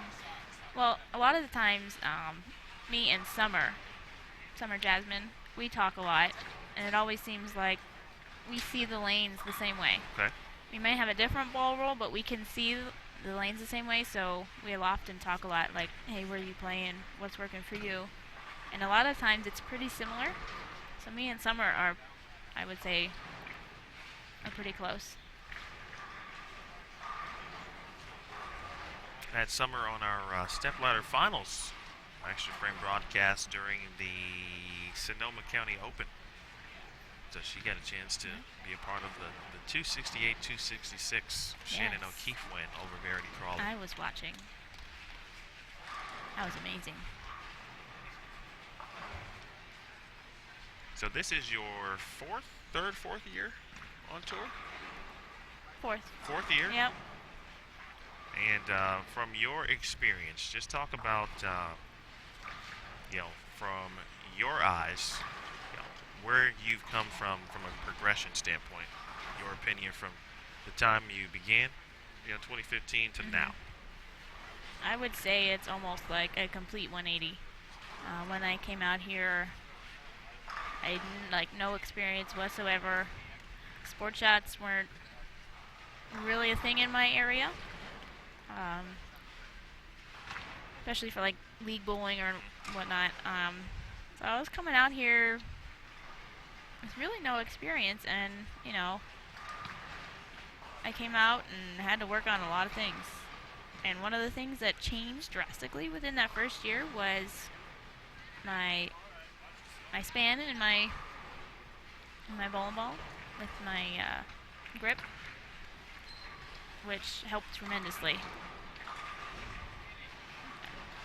Important fit is, or having the right fit, I should say, is very important. Yes. Of course, and so it can actually be causing issues that that you don't know because you're thinking maybe you're doing something physically wrong, but you're not. You just, can't get it off your hand the proper way or the same every single time. Yeah, consistent feel is definitely important. And I definitely didn't have that, but I have that now. And I would say I've gotten better every year I've been out here. I mean, like the old saying, to beat the best, you got to bowl with them. Sure. So, Caleb, just missing that 2-pin. What do you think is left for you, in a sense, to kind of get to the place where you want to get to? What do you think is left to kind of either master or add to your game, to be consistent in making whatever your goals are, whether it's obviously to win, but round of 12s, consistently cashing, etc. What's left? Well, for me, sometimes not my mechanics, but my timing. My timing gets off sometimes, every so often. So if I can pin that down, that only happens once in a long period of time, that would be great. Because when that happens to me, I tend to get fast feet, and then I just pull the ball a hair, and sometimes that can leave some bad results. But timing, and definitely for me, consistent with hitting my mark. I mean, I've gotten a lot better. I can come pretty close. You get 3, 4, 5 good shots in a row, and then all of a sudden you just like throw one out of nowhere, and it's like, what was that? And but with my pro shop at home, what has helped is we figured out that with my eyes, I miss consistently 2 left of what I'm looking at. So if I'm looking at 10, I'll hit 12. So we figured that out, which is kind of interesting. A little bit. Is it like, it could be like a dominant eye kind of thing? So I'm probably left eye dominant. But ever since we figured that out, it's been a whole lot better. Do you keep this take this into account when you're trying to line up? Like, so you kind of line up 2 boards further right, so to speak, or left, or whichever way you're looking at that particular time. But so like if somebody tells me to stand on 25 and hit 13 at the arrows, I'll look at 11. I can stand on 25 because I don't drift. So you're good there. You're walking straight. Yes, I walk straight. Yes. But I just have to move my eyes slightly to the right. I think that's an important piece. I'll talk about a good shot there from Shannon. I think that's an important fact. I mean, there could be someone right now who just heard what you said and might be doing the same thing, and all of a sudden that maybe the light bulb went off for a viewer.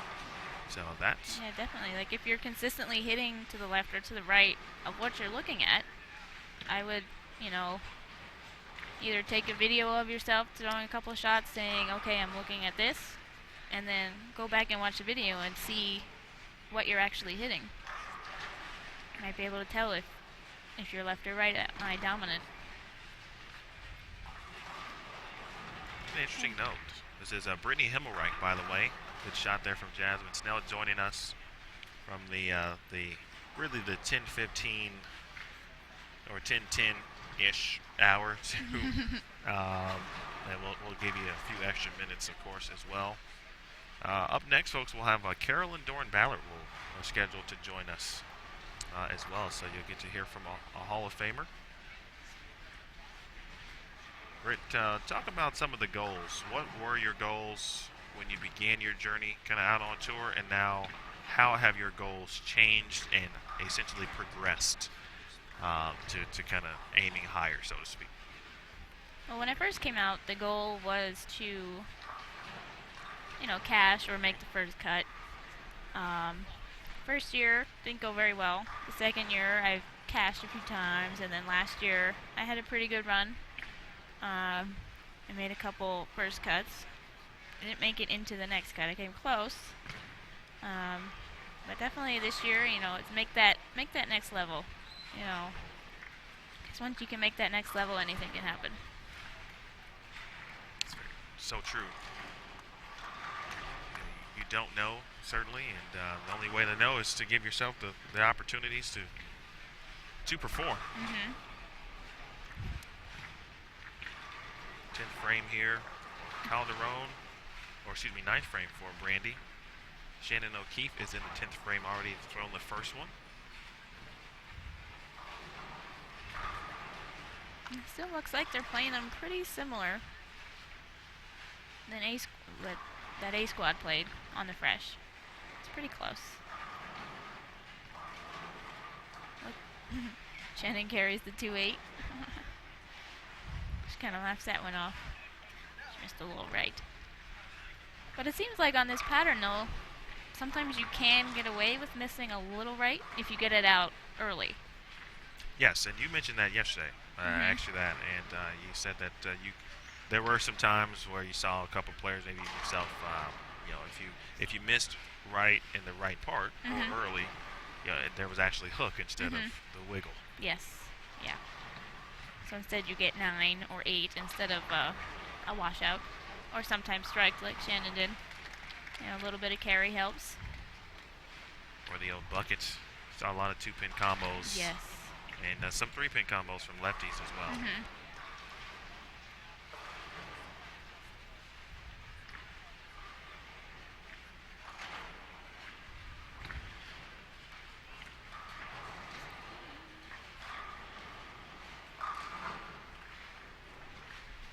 think Shannon made a ball change. That's pretty good. Yeah, that was it's a pretty solid shot. Alicia Curran is on a nice run. He's bowling pretty well here. Yeah. Plus 166, and we'll be adding to that total. So far, so good for Alicia Curran. Yeah. Samantha Shea, minus 21. Right now, not too far back from the number. Brooke Bauer.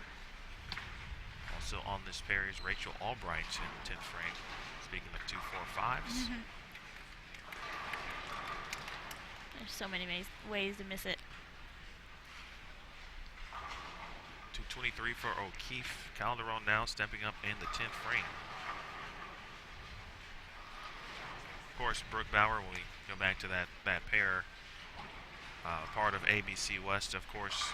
Have you known the Bauers, for a little bit at all? Or? I've known them for a few years now.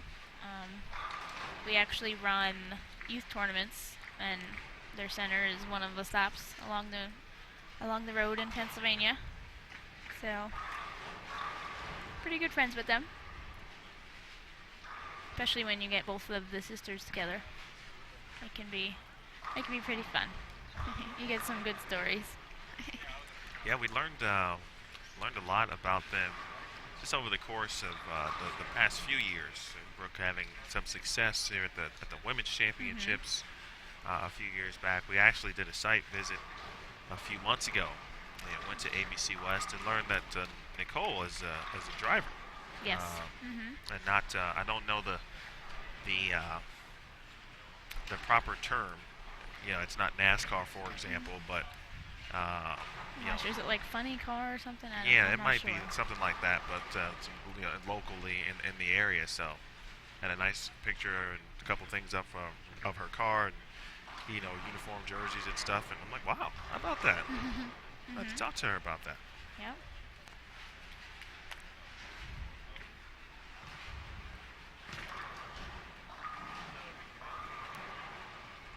Lori carries the high Brooklyn. Hey, listen.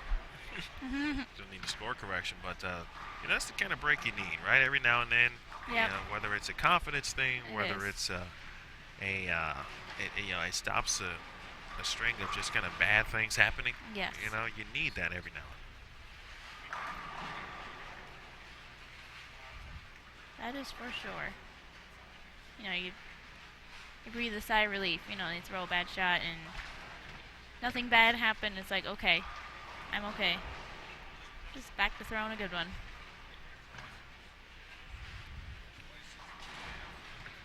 Samantha Shaden. Sam from Baltimore. 188. Again, not a terrible game certainly, but still keeps her in good striking distance. If she can find something here, of course, Burn this afternoon, and then both squads will bowl on the Fresh tomorrow. Yes.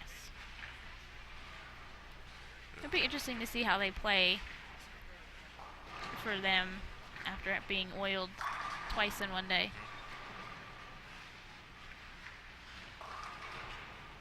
We should change balls, it looked like, to something a little shinier. It's a little harder off the spot. Nice game. 257 for Alicia Curran. And that'll get her over 200 in the plus. Here is Brooke Bauer. First time we're seeing her here. Can push a tad. It does. It's a big double. Brooke at minus 43. Now able to regain some pins and get pretty close here.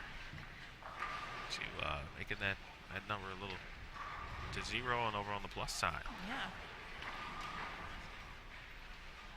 How important is it to just stay, and you kind of mentioned, but not necessarily stay in the moment, but it's different for every player, but to kind of stay on an even type of keel. But again, you know, someone else's even keel might be different than another player. Yeah. So, you know, whatever works for them. But how important is that part of it?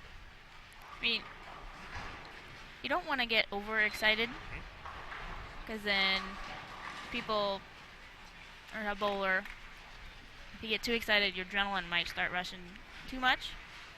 And then a lot of times if you have so much energy, you'll fire through the ball and you might throw it too hard or something, and it'll just go right past the pattern. It won't even read.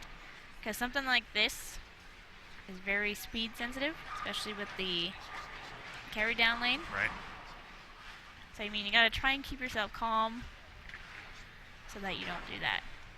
Because you may have thrown it where you wanted to, you got it to the break point down, and it just kept going. Like, you might turn around and say, I threw a good shot, what happened? I ended up throwing it maybe just a little too hard. And it goes the same way if you throw it too soft, and it's going to overread. Right. So. Nice shot there from Erin McCarthy. Bauer finished with 233. 188 for, again, Samantha Shaden, 257. Alicia Curran, 144 for Rachel Albright. Eddie Zwiefelhofer.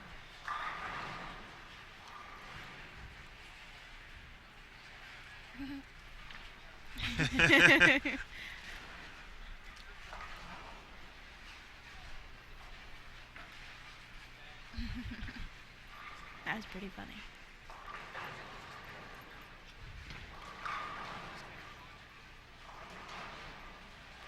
McCutcheon just missed that one a little bit, just kind of floated. I'm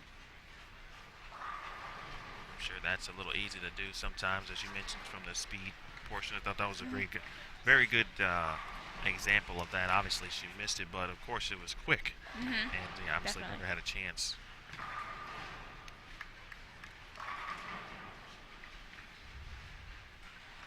Nice ending to this game here for Zwiefelhofer. Only loses 10 pins there.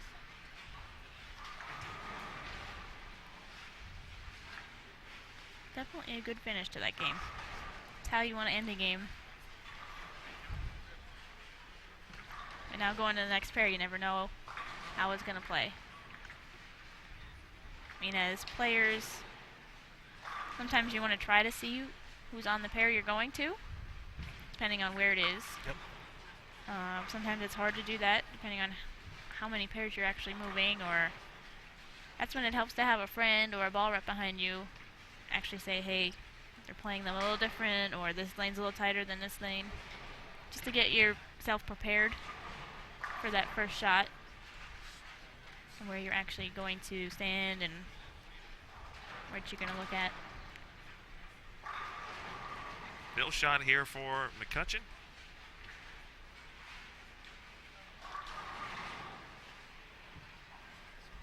Nine is good. Cannot go wrong with 9. That's what I've learned just about every week as we welcome you inside the booth here. Mia Williams Jr. with Brittany Himmelreich. Say hi, Brittany. Hello. I'm just going to start grading everyone's wave, whoever sits here. And, so that was pretty good. That was solid. That was solid. B? Yeah. Okay. And so now we can see. I'm just going to see if I can go do like this. There we go. I think that's much better. That's funny. But Brittany will be joining us for another few minutes, of course, and she'll also be bowling this afternoon, as we've been talking about. One thing that you look forward to during the Queens Week, just kind of in general, what were you looking forward to this week here in Reno? I mean, I tell everybody at home I love this tournament. It's one of my favorites. I love the format. I love the bracket. Bracket's super exciting. You know, all you gotta do is get in. Right. And you never know what can happen. You know, I've come close to making it a few times. I believe back in 2011, 2010, I bowled when it was in Syracuse. Okay. I made the first cut, but I think that was before they went right to the bracket. I think they did an additional 5 games. So that was a good tournament for me. You know, I'm young. I'm only 20. And I make a cut at a major tournament, so that was it's a confidence booster. But I just love this tournament in general. You know, they always put out a shot that's fair to everybody. You know. I think we've seen that so far here. Just in a day and almost a half gone by. Certainly, some opportunity for, both sides, if you will. Yeah. And which is always great, and makes the matches when we get to that point even better. Yes. Because you can kind of expect, the 720s to 730s, and we know that there'll be some 580 to 590 matches. Yeah. Is the format part of the reason why you like it too? I do. Yeah. I mean, it's one of those things where there is 15 games, so if you have one bad game, it's not going to knock you out of the tournament during qualifying. There's a lot of bowling. And it's double elimination, so if you lose, you're not done yet. Right. Very important there. We've seen, some runs in the past from the contenders bracket also as well. 51, 52, 53, and 54, they've made the change. Players are making the move. And so we should have some bowling for you here in just a few moments. We'll also introduce to you in just a moment Jason Thomas, who has just been the man behind our operation today. But now we'll get to hear his voice. Yeah. Which is He's smiling over there. Which is always good. In fact, Sandra Anderson off and running over on 53 and 54 from Sweden. She's joined by Rebecca Whiting, Annie Thorell, and Trista Kims. Jason Thomas, how are you? I'm doing well today. How are you? I'm okay. I'm going to take a brief moment of break, and Brittany Himmelreich is going to just take us through it all. I'll do my best. Sandra chopped off the headpin on that one. Yeah, that's always one of my favorite breaks. Not really what you want to do. I mean, not that you do it on purpose, but yeah, you always hate chopping the 2 off the 4 or the 4 off the 7 if you're a righty. My favorite's chopping the 6-pin out of the 3-6-10. That's always interesting. That's hard to do. And we've got some good players here this game. Giselle, she was off to a hot start yesterday. Yeah, she's cooled off a little bit today on the fresh, which I think you would kind of expect that out of her game. She's more of a high rev type player. but she's obviously in good shape with 2 more games here today and 5 more tomorrow. She's 127 over, so still a lot of cushion. I think you go into this tournament thinking, if you can just kind of hang around even for 2 blocks and have one big one, you're in, right? Yep. You never know when you can go 200 over.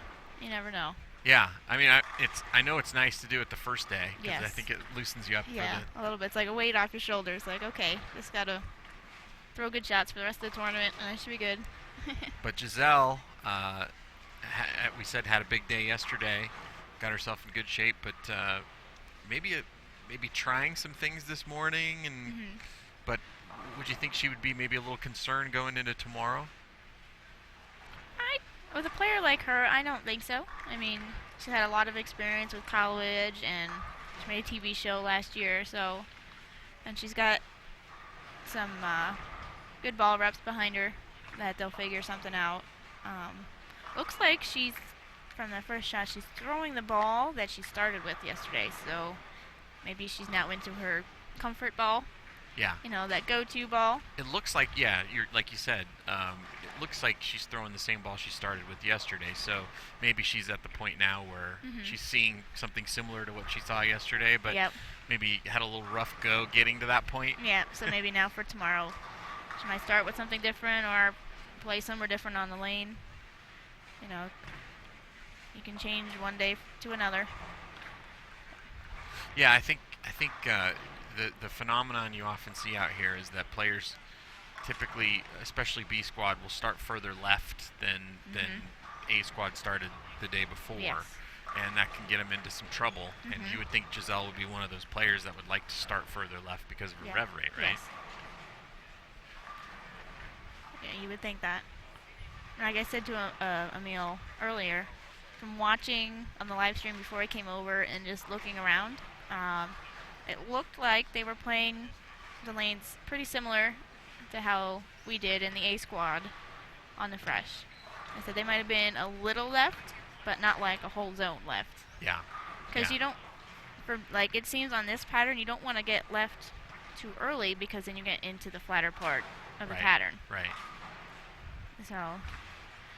We saw Azarad Zetter yesterday, who's one of the leaders on A squad, and it seemed like she has a lot of, obviously, high rev rate, but also a lot of axis rotation. So she was able to create some room where if she missed in, the ball would kind of lay off, and then if she got it right, the ball would make it back around the corner. Do you think that's something that might be an advantage throughout the week with players with a higher axis rotation? Definitely, because when you have that, it gets through the front part of the lane a little easier.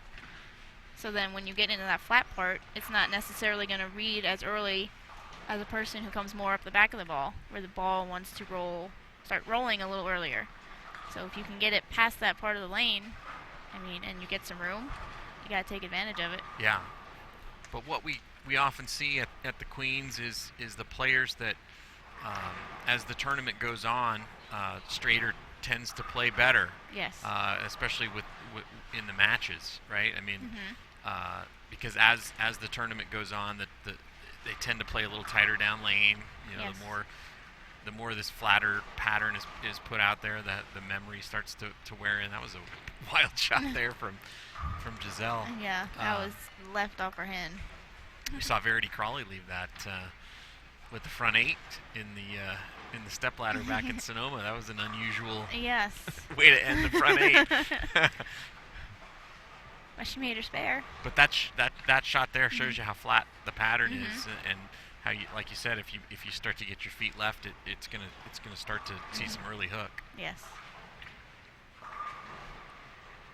Everybody on this pair still in the hunt. Got Giselle at plus 127, Jerica Heibel at minus 9, Adriana Perez at plus 128, and Lise Bolton at plus 79. So all of those players still in contention. Yeah. What do you think in the number is the number you want to get to after 15 games? After 15, I would say maybe in the 100 to 120 range. Okay. I would think. It was 48 Yeah, 48 after yes. Yep. And then you think it'll go up again when we hit the burn, and then it'll probably just go up slightly. Maybe half. Yeah. Yeah.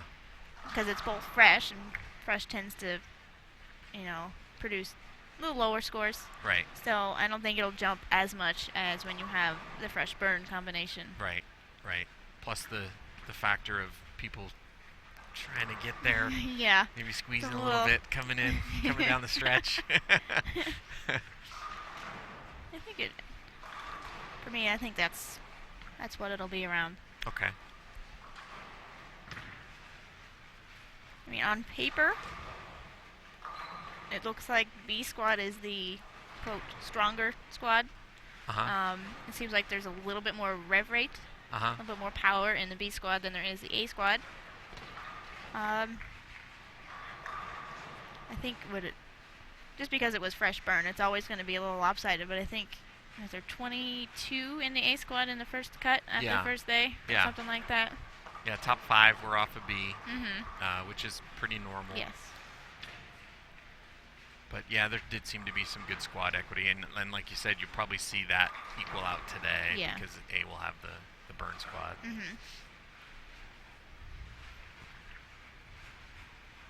who we have here. Yeah, Lise Bolton, she's been out here for the whole 3 and change years since the tour relaunched, and someone who had a really great junior career and collegiate career, but she's had a hard time out here on tour. So I think it kind of shows how tough it is out here, right? Yeah, I mean it is very tough. Definitely learn a lot coming out here, but it's a good thing because if you don't do well, you know what you have to work on. Right. To come compete out here at this level. Elise having a good tournament, currently plus 79. She bowled pretty well last week too, didn't she? She has been. She has been bowling a lot better lately. She's been a lot more consistent. She had a lot of weeks where she would just shoot 200 or 300 under, which you're kind of like scratching your head going, I don't see with her game how she can shoot 200 under. Yeah. You know, It's just happens. so simple. Yeah.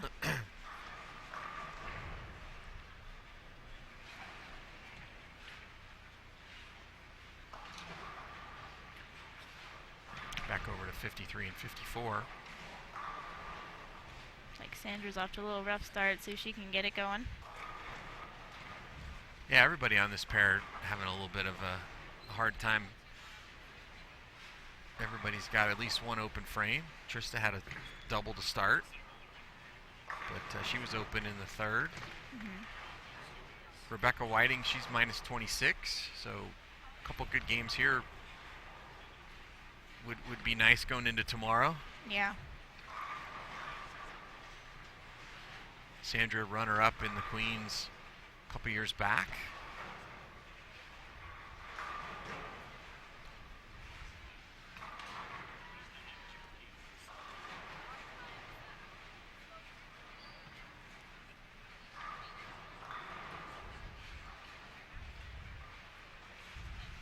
So I would assume that you were very much looking forward to the burn squad coming up.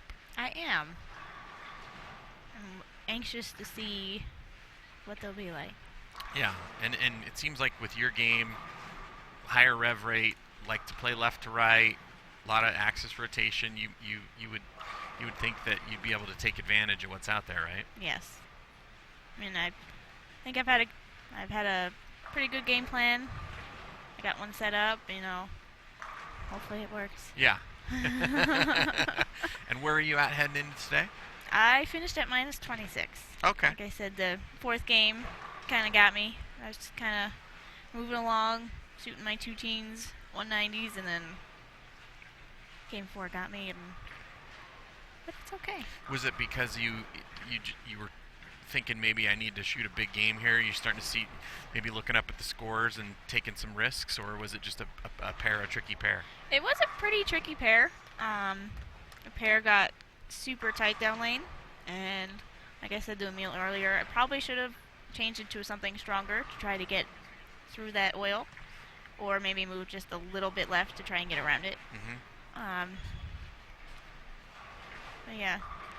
Do you feel like you're going to try to be a little more aggressive today? Or? I think so. Okay. Yeah, I mean, my spare shooting lately has been very good.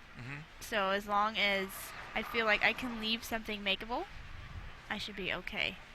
I mean, you can't always predict what you're going to leave once it leaves your hand, but as long as you keep throwing good shots, you're hopefully going to leave stuff you can make or strike. Do you have a score in mind that you're looking to shoot today? I'm hoping to at least get to like 100 over. Okay. For the block. Yeah. Not total. Yeah, that would probably get you right up around the cut line, right? Yeah. Yeah. That would be my goal. That seems like a good goal.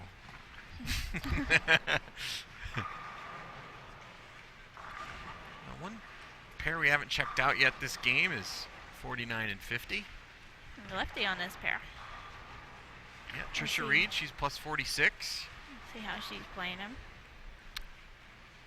If I remember correctly, I believe she had a 300 in the Queens a few years back. I believe, yeah. Yeah, I think towards the end of the qualifying to get into the cut. Yeah, I do remember that.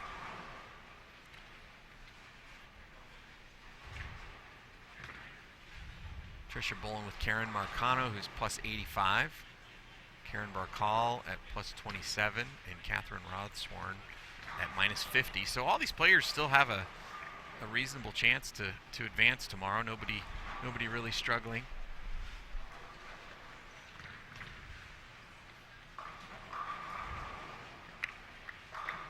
Yeah. I think Giselle is back to where she was to start out yesterday. Yeah, she's definitely seeing what, and she started with the big game. She started with 279 yesterday. Yeah. And she almost shot 279 in the second game, and I think she left like some kind of split in the 8th or 9th frame. Yeah, she was I think 114 over after 2. Which means she's only about 10 over since then. Yeah. But it's like you said, if she's seeing what she saw early yesterday, and she can pop another 100 over on the board, she's in soft for tomorrow. Yes. Yeah. But I'm sure she's thinking about maybe ahead to what the strategy is for the matches, right? Do you start thinking about that at this point? I mean, it's probably in the back of your mind, but with another block to go, you probably don't want to think about it too much.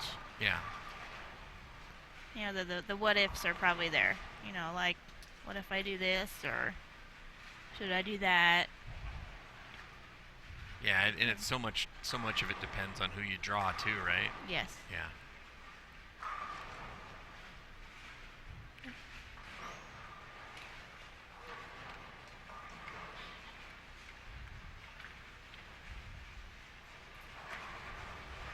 Karen threw that one a little wide.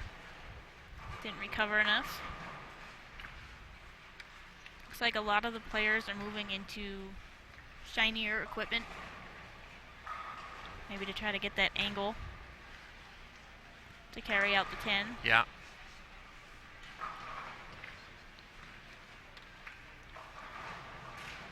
What were the types of equipment you were seeing going down the lane? Were there a lot of asymmetrical, symmetrical, surface, not surface, strong, weak covers? I didn't see really anybody throwing a ball that had a lot of surface on it, like 500 or something. Yeah. I don't think you need that for this pattern because I think it would be too much. Yeah. It would try to read a lane way too early, and it would either just roll out or just hook at your toes. Yeah. So like medium surface, maybe like 2,000 or like 1,500. It's probably like the sweet spot until you get to like the burn squad where you might need a little shinier to get it down the lane through the front, where if people have like the 1,000s that are, making the heads go a little bit. Yeah. You need the shiny to get it through it so that it doesn't grab too early. Gotcha.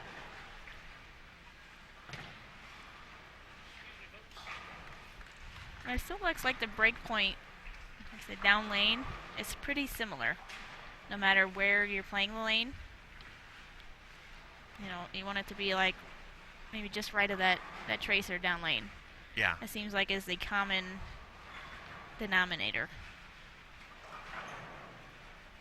And where do you feel like distance-wise that should be taking place?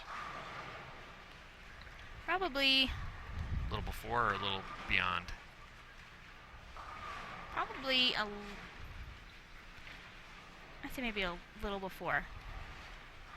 Yeah, it doesn't seem like a lot of the players are getting to the spot late and coming in, behind the head pin as they used too to much say. angle. Yeah.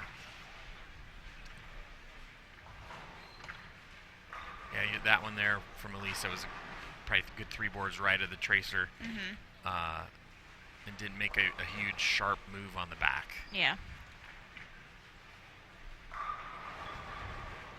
Let's watch where Giselle. She looks to be pretty well lined up here, where her ball's making the move at the break point.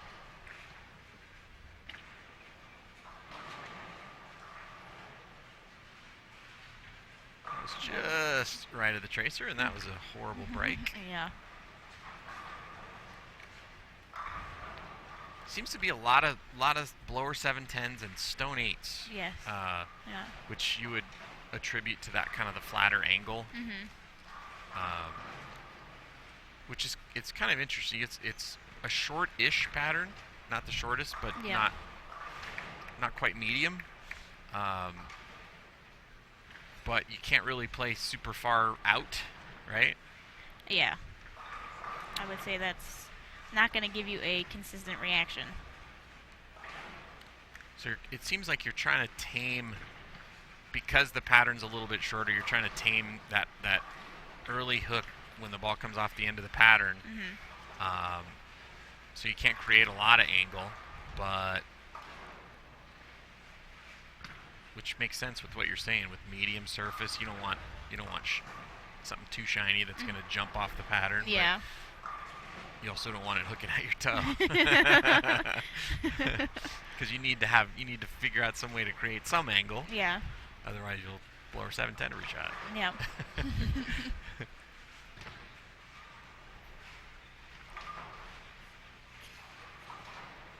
So game 4 of 5 here at the National Bowling Stadium. It's the 2018 USBC Queens. Brittany Himmelreich is to my left, and this is Jason Thomas. Emil Williams stepped out for a moment. He'll be back later, and coming up in a few minutes, we'll have Carolyn Doran-Ballard at the conclusion of game number 4. And she'll take us to the end of B Squad's second round of qualifying. And then Brittany's going to head out on the lanes with the rest of the players for the afternoon round. Yes. Looking forward to it. So any players in particular that you're keeping a close eye on at this point? To get some ideas on where you're planning on playing? I mean, I was talking with Emil. A lot of the times I'll watch where Summer is. 'Cause me and her seem to have like the same eyes of what the lane is doing. Yeah. Is she on this squad? Yes. Okay. I believe she's all the way down there though. Okay. She was moving left. So as soon as you're done here, you're going to go check that out, right? I probably will. See what she's throwing, see what kind of line she's playing. I mean, she throws a little harder than I do, but we tend to kind of play in the same zone. Yeah. So.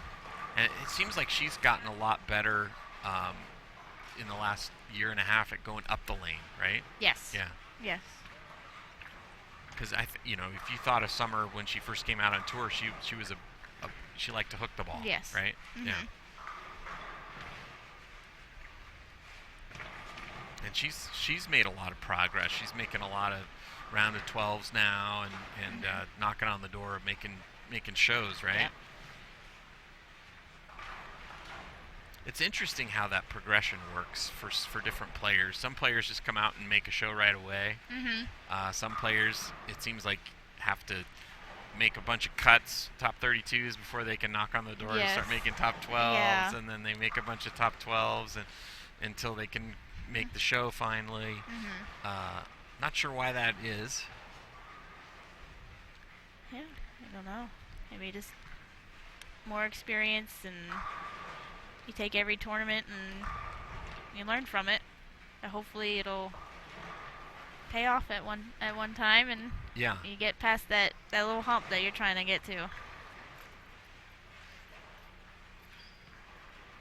There's a theory out there that Mark Baker prescribes to, that you either have to be a great shot maker or you have to do something that other people don't do. You have to be unique. Yeah. And I think it's hard in a tour situation waiting for that thing that you're good at to come around, right? Yeah. And the short-term memory, Liz Culkin talked about it this morning. Kelly Kulik said, you got to have a short-term memory out here where, you can just forget about those bad weeks, so you can take advantage of the situation when you see something you like, right? Yes.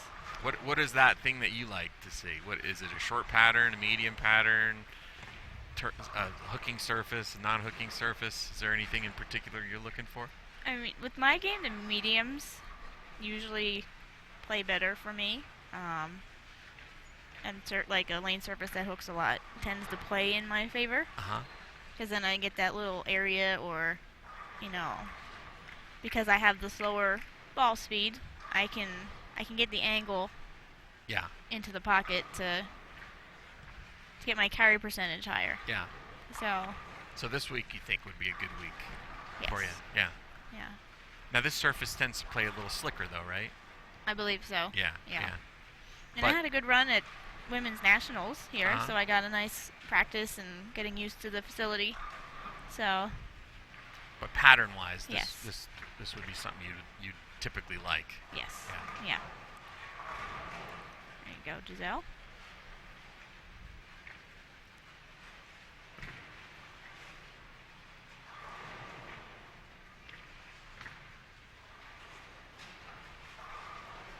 So would this be a game typically where you'd see some transition still, or would you think that they'd start to be developed at this point?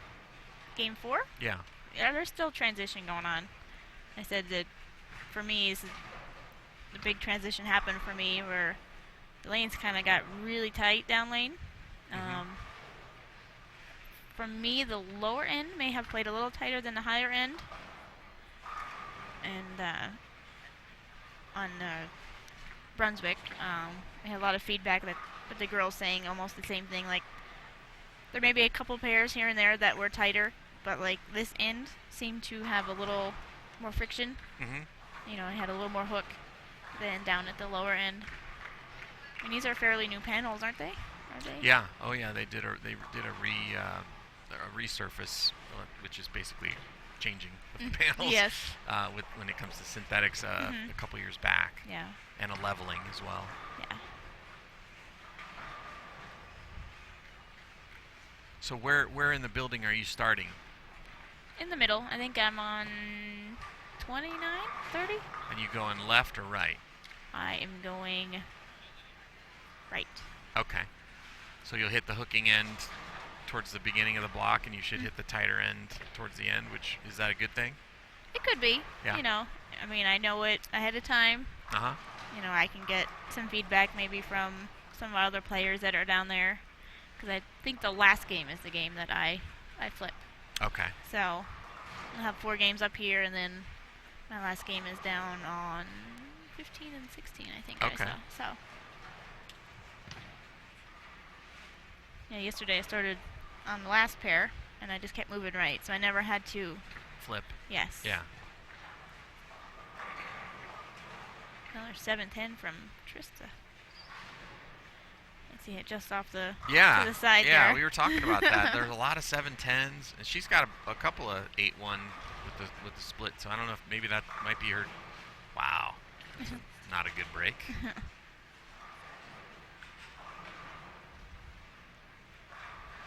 I was talking to some of the ladies on my pair. We were bowling yesterday, and you're on a string of strikes, and all of a sudden you leave a stone 9, and it's like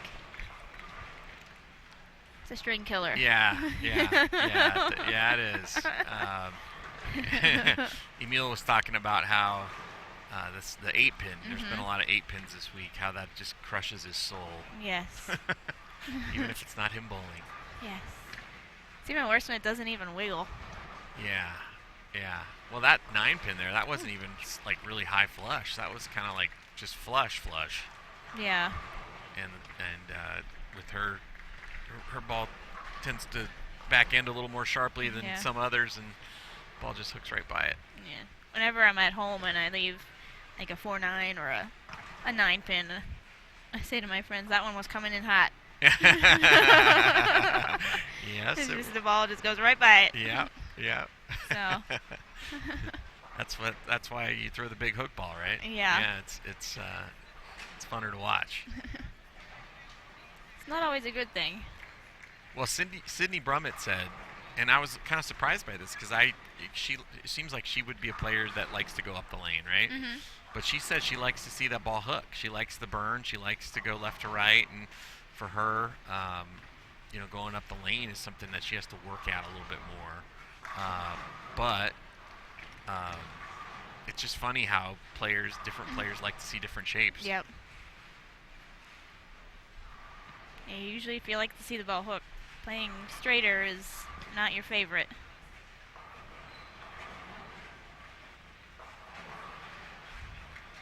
Giselle crossed, I think, 10 at that one?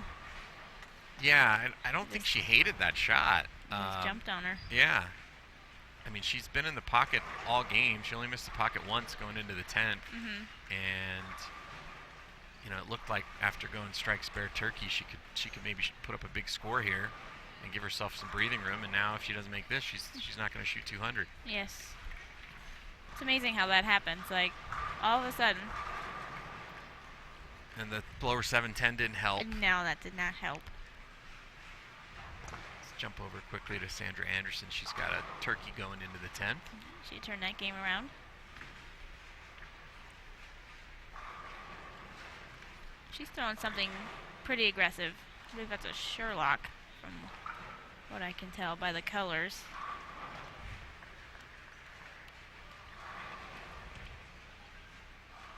Maybe.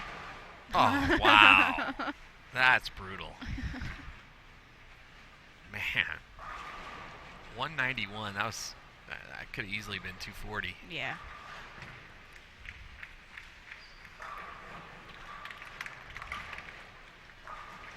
Yeah, it does look like a Sherlock in Sandra's, what she's holding there, but it's not the dull Sherlock. Yeah. That it comes out of box. Yeah, we had a couple of players who said that they were trying to stick with Brianna Cote in particular. She's basically been throwing 2 balls all year, and she just has a couple different variations of them. Yeah. Different surfaces, different layouts, and just kind of bounces back and forth between those two. Sandra, a player that likes to kind of trap it and keep it in front of her. Bowling really well. She's going to shoot 203, bail out this game, and be plus 191 going into the last game of the block. So she'll be somebody to reckon with when the matches come up. Yeah.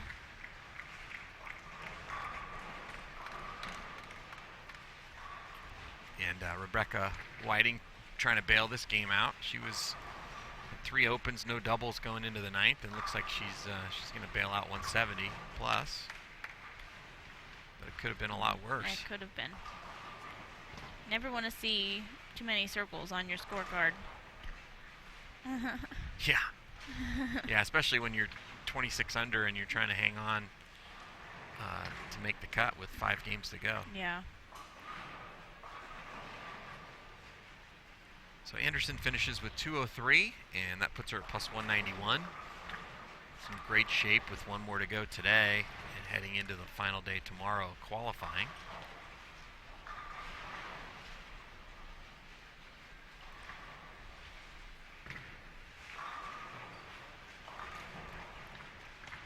Looks like Erin McCarthy is bowling a little better today. Off camera, she just shot a couple pairs to the left. She shot 250. Oh yeah, which is unusual. You'd have expected her to bowl well yesterday, right? But maybe with her slower ball speed and her higher rev rate, she gets through the carry down probably a little more easier than some other players. Yeah, yeah. And she's had success in this event. She finished second back in 2015 after being the tournament leader. Lost to Liz Johnson, which is something a lot of players out here can say.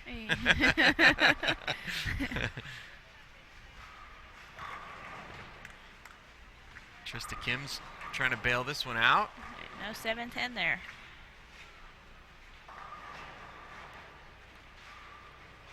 She's kind of hovering right around the cut line. Plus 65. As is Annie Thorell. Oh, missed 7-pin there. A couple of missed single pins there. That could have easily been 220. Yeah.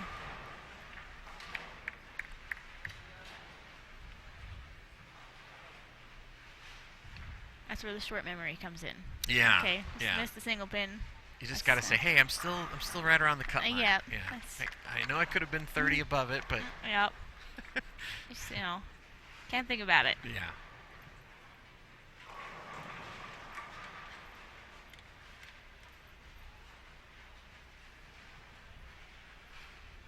Trista with the 2.8 there. She can finish with 168, which isn't great, but could have been worse, as we had mentioned. Yes. Karen Marcano on her fill ball strikes for 179.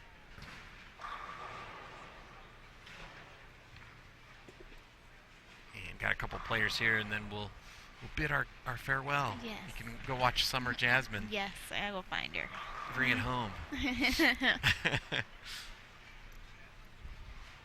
Verity. Open in the 10th for 240. Is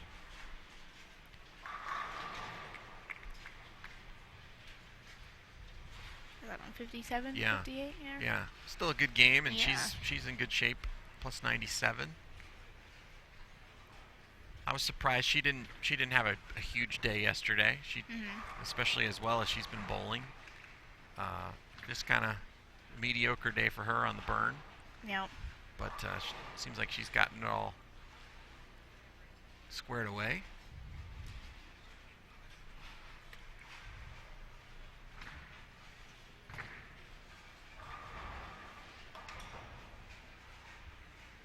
Tricky spare here for Trisha Reed. I see a lot of those combinations, Yeah. whether it be for the right-handers or, the lefties leaving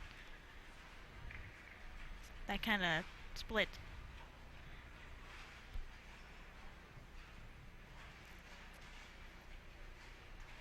And it looks like Verity Crawley will be on one of our featured pairs in our Game 5. So if you're a big Verity Crawley fan, which I know a lot of people are, get to enjoy watching her bowl this last game. Good spare there for Trisha Reed. And Karen Barkal finishes with 180. Looks like Trisha looking for another look here on her fill ball. She can shoot 174.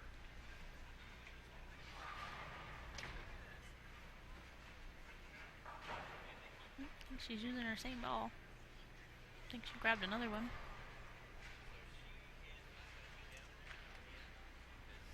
Maybe she had to, answer a text or something.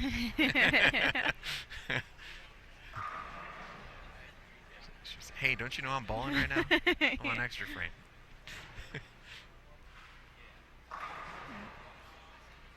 All right, so Trisha Reed finishes with 171, and Brittany, I really appreciate you coming in and spending some time with us this morning. Thanks for having me. Yeah. It's always a lot of fun chatting with you guys. Yep. Good luck this afternoon. You hopefully we'll see you on one of our featured pairs bowling. Yeah, I hope so. Yeah. Well, good luck. Thank you. Yeah, thanks for coming, and hopefully we'll see you out there bowling some big numbers this afternoon. I hope so. Thank you. Yep.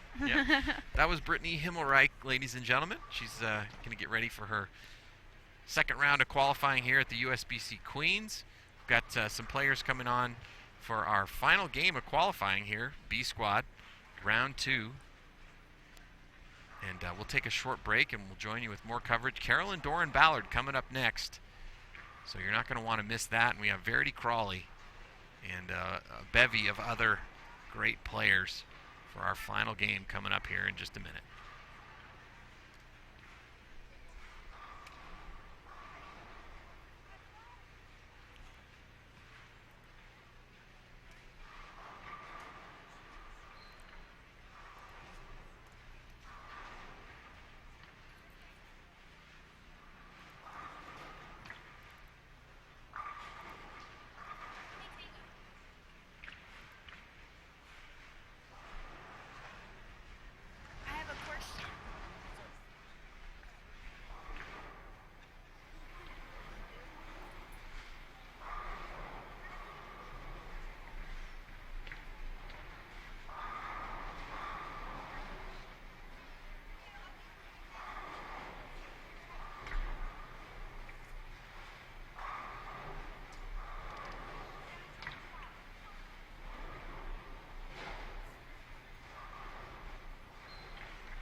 And we're back with some legends. Oh dear. Well, one legend. Well, you are a legend in your own mind, Well, and I no, like it because I'll jump on that bandwagon. No way. Not even close. Hey, look, I think when I started yesterday, my first game, I think the 3 girls on my pair, I think they were... Oh, no. They were old enough to be my kid. Well, at least their ages combined didn't equal your age. So, yeah. Oh but you beat them all, right? Well, I'm not going to say yeah. I mean, I did, but that's not the point. That's funny. How are you? I'm doing well. Carolyn Doran Ballard here in the booth, in the flesh. 1 game to go. Got some really young, great players in front of us here for the final game. We've got Jordan Richard, Haley Richard over on another pair, just a couple over. Verity Crawley. There's so many great young players out here, aren't there? Yeah, it's unbelievable. It seems like the talent has definitely stepped up a notch. In other words, even from that high school to college to pro level, they're just a little bit more advanced. And I think that comes from more high school coaches have educated themselves on the game and have started to really mentor with a lot of the collegiate coaches. And as we know, some of those programs just have phenomenal coaches. Shannon O'Keefe, Del Warren, we can go on and on. So I definitely think it's starting to show quicker than those years of trying to make yourself better and one of the best. Does that make sense? Yeah. Yeah, and this rookie class this year, I mean, obviously in 2015 it was a great rookie class because there wasn't a tour for 13 years. But this rookie class this year, I mean, gosh, there's just so many great young players that are coming out. It's hard to predict who's going to win. Yeah, absolutely. It'll come down to the last week. You know, I mean, you may get one of them. That pops off a victory. Yeah. I mean, that's always a potential, as you know. But because they've all competed together, and they still all room together, they go back and forth about how they're playing the lanes. So there is, even though they're competitors off the lanes, there still seems to be that team chemistry, and they want to see each other succeed. Yeah. So Verity Crawley finished second. She's got 3 seconds now, right? Yes. 266 loser. Mm-hmm. Is that the highest scoring game you've ever seen to lose a title? It could be. No, I had 300 shot at me. Oh, okay. What'd you shoot? Twice. Okay. I don't know what I shot. I was already irritated by the 7th frame. Liz Johnson shot 300 at me. Okay. Michelle Feldman shot 300 at me, and I think there was one more. I think I'm the one that's got the 300s against her. It's kind of funny. Yeah. But that is a high score to lose with. Number 1. Yeah. Number 2, though, I am going to go out on a limb and make a prediction here. Taking the young ones that you just said are the rookies for this year. I do predict, though, when Daria Pajak and when Verity get that win again, like in other words, Daria's already won once, but she still feels, if you talk to her, she still feels like a yo-yo. Okay. She says that she doesn't sometimes. Have, like, complete confidence. Yeah. Yeah. And Verity just needs that one win to bump her right over, just like with Diana. Yeah.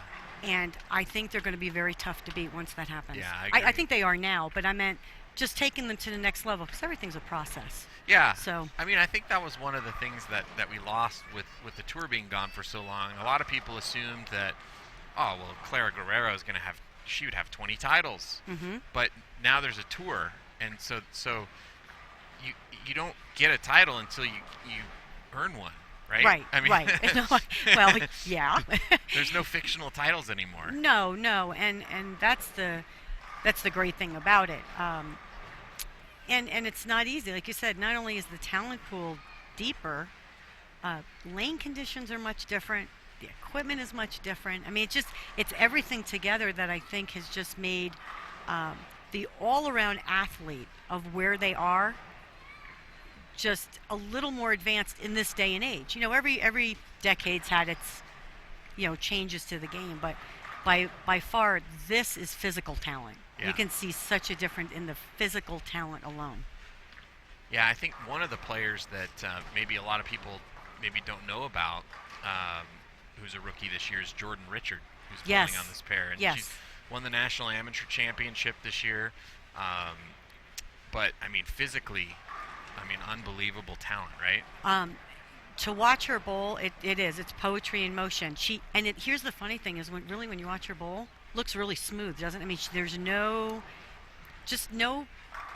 it's just poetry. It's nice and smooth off her hand, yet she creates a lot of rev rate. Yeah.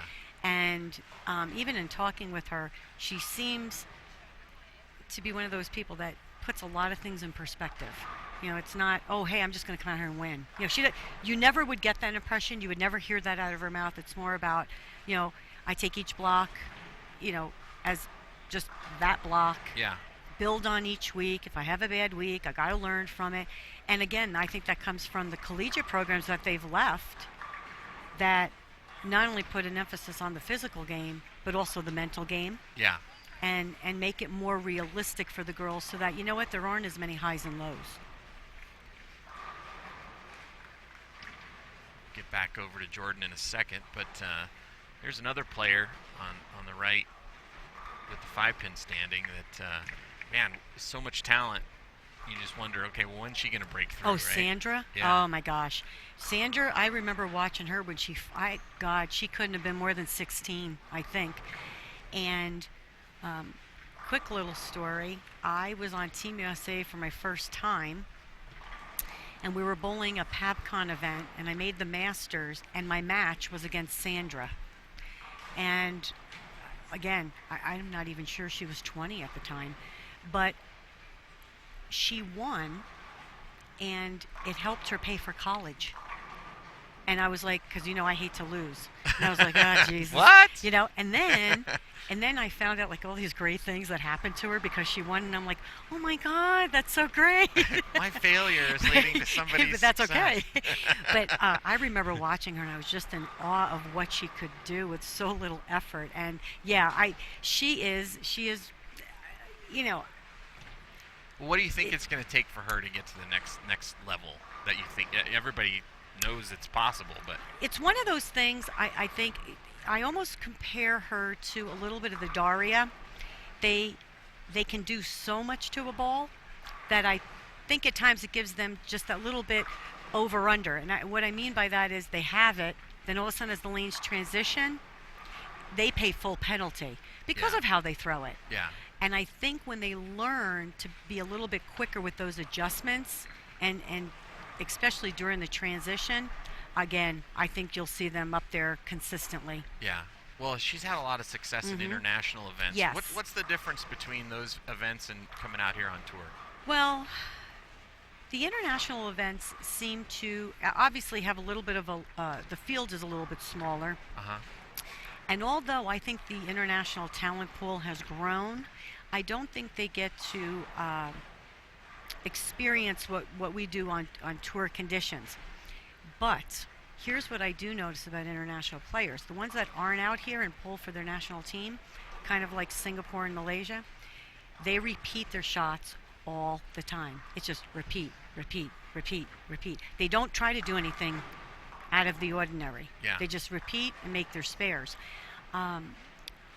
When you come out here, even though you repeat, there are going to be conditions where you unfortunately need to strike. Right. It can't just be about staying there and repeating and making the spares.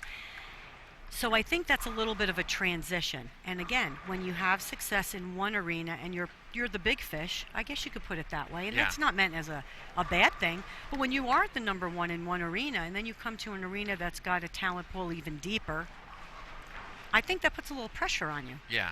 So I think hers is more about getting through the transition a little easier and being a little bit mentally tougher. Yeah. Well, there's another great young talent, Lauren Pate. Yeah, I love her game. She bowled a little bit, and then I think she was finishing school. I don't know if she went for her master's or I can't really remember, but I have seen her bowl over the years while she was in college. Yeah. Really, none of them throw bad. No. I mean, it's really, you look at it and you just go, oh, she's got a higher rev rate. Oh, she likes to hook it a little bit. Oh, she throws it harder. But other than that, off their hand, they all have a lot of physical talent. Yeah. And the key, especially for people who are watching or listening, if you look at all these girls with the different styles, the common denominator, their fundamentals from point A to point B, rock solid. Rock solid. Yeah. So for all the young kids, if they're listening, and all those coaches say to you, practice your drills, use your legs. That's what these girls do. So it doesn't matter how you throw it.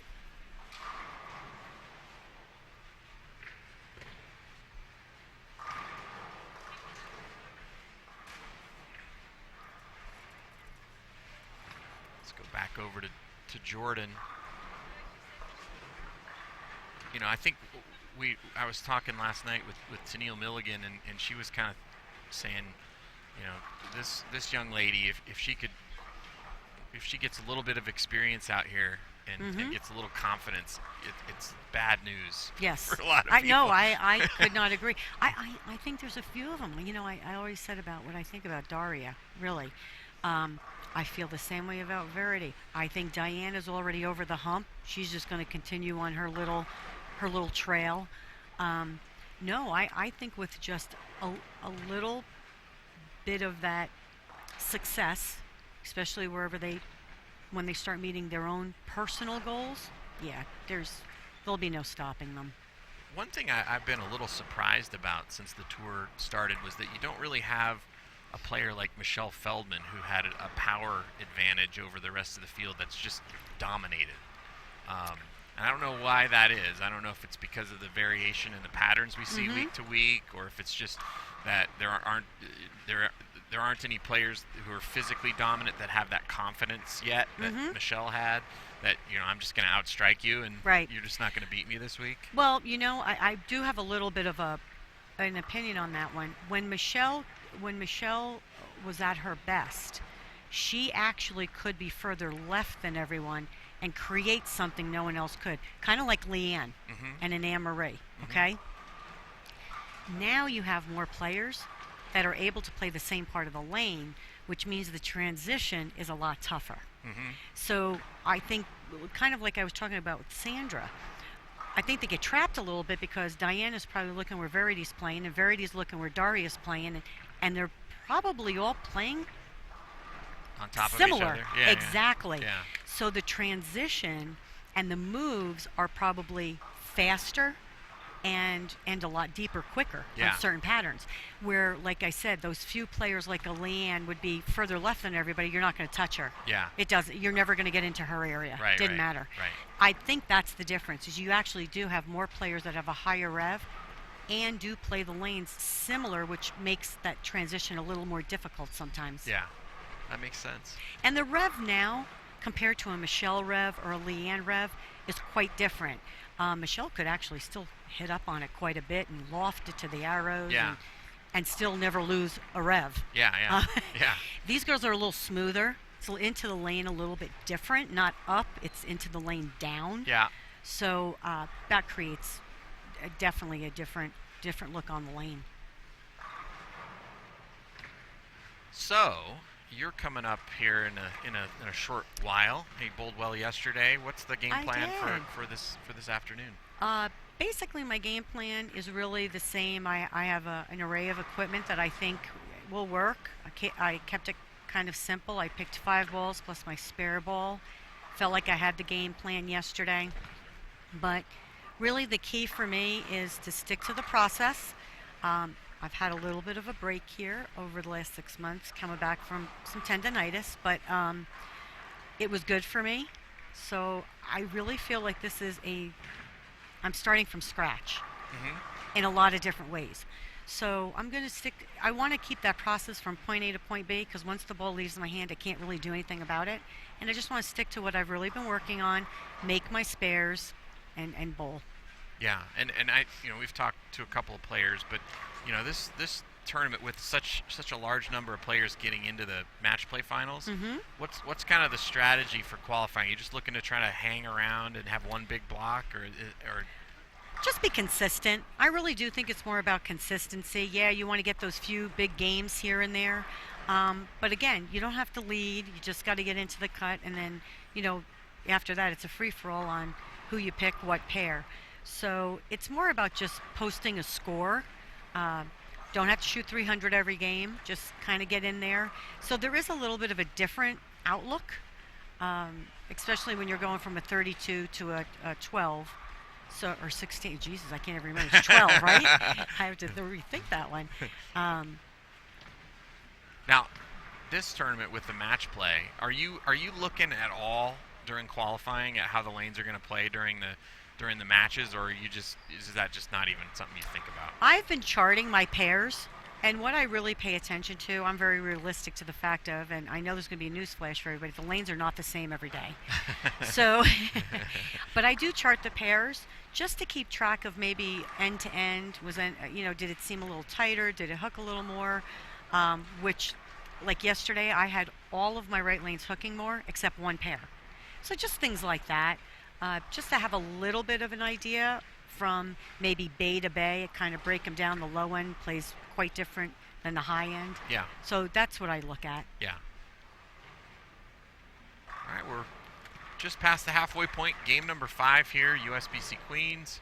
Jason Thomas and Carolyn Doran-Ballard here. Carolyn going to be bowling on the A squad coming up this afternoon. And got a lot of great young players in front of us now. What do you think the number's going to be going into tomorrow? Oh, I'm a terrible numbers person. I am What so are you trying bad. to get to? I am, me personally, I would like to, if I could shoot 100 over each block, I'd be thrilled. Yeah. I think that would be a personal good for me. That's what I mean. I just want to keep going forward. But I don't really know. Queens is hard to tell. It could be, I don't even know what it was after last night. 48. Thank you. Yeah. Okay. Very rarely do you see Queens go 48, 48, 48, and it be 140, 50. Yeah. I mean, it could happen, don't get me wrong, but usually it tapers out somewhere along the way. Yeah. So I would think if you're, at least at 100, I mean, I don't know what everybody else has been predicting. I think you're in good shape. Yeah. I am a terrible numbers person, though, and I'm not a numbers you watcher. You don't watch never. the board? I never did. Okay. I never did. And you know what? I don't even know if I ever consciously did it on purpose. I just never did. I know you're going to find this hard to believe. Just so focused on me. Well, it seems to have worked out over the years. That I just really figured if I bowled my best, I'd make it, right? Yeah. Yeah. So I didn't really put much emphasis on that. Do you watch the scoring pace at all? Just to kind of... I may look around just to see, but sometimes when you start to look at that, it could be deceiving. Like yesterday, we had a few games, everybody bowled really well, and then all of a sudden it evened out, yeah. and then somebody bowled well again. So it could be a little deceiving when you watch that, but I do look at the overall. Like you just said, the number's 48. Yeah. So you think about what that is over a 5-game block. Right. You know. And this one, because it's dropping all the pins. Sure. There's no advantage. No leading. advantage. Correct. Have you ever led this tournament and lost in yes, your I have. first match? No, I don't want to talk about that. Okay. Yes, We I don't actually have to have. No. Yes, I have. Yeah. And I think I was trying to think about it. I want to say I finished second twice in this tournament. I've won it once. Yeah. Where did you qualify the year you led, or the year you won? The year I won, I led. Okay. And the year I lost the first time, I led. Okay. And I should not. And it was a 2 out of 3. It was double elimination. Yeah. I'm sorry. The first time wasn't. The second time was. Okay. Yep. Which I've always been one of those. I feel like the leader hasn't lost. Yeah. But I understand for TV purposes and all of that. But I have a little bit of a soft spot for that. Well, I was explaining to Jason McEwen how the format worked, and I told him that if you lead the tournament and you lose on TV, you could lose just once and lose the tournament. And he didn't think that was very fair. No, see? And he's not really, he's learned bowling by being around it. He's not a bowler, you know? Right. I said, well, that's the way it goes. Ask Pete Weber. He's never won the Masters, and he's led twice and lost and finished second.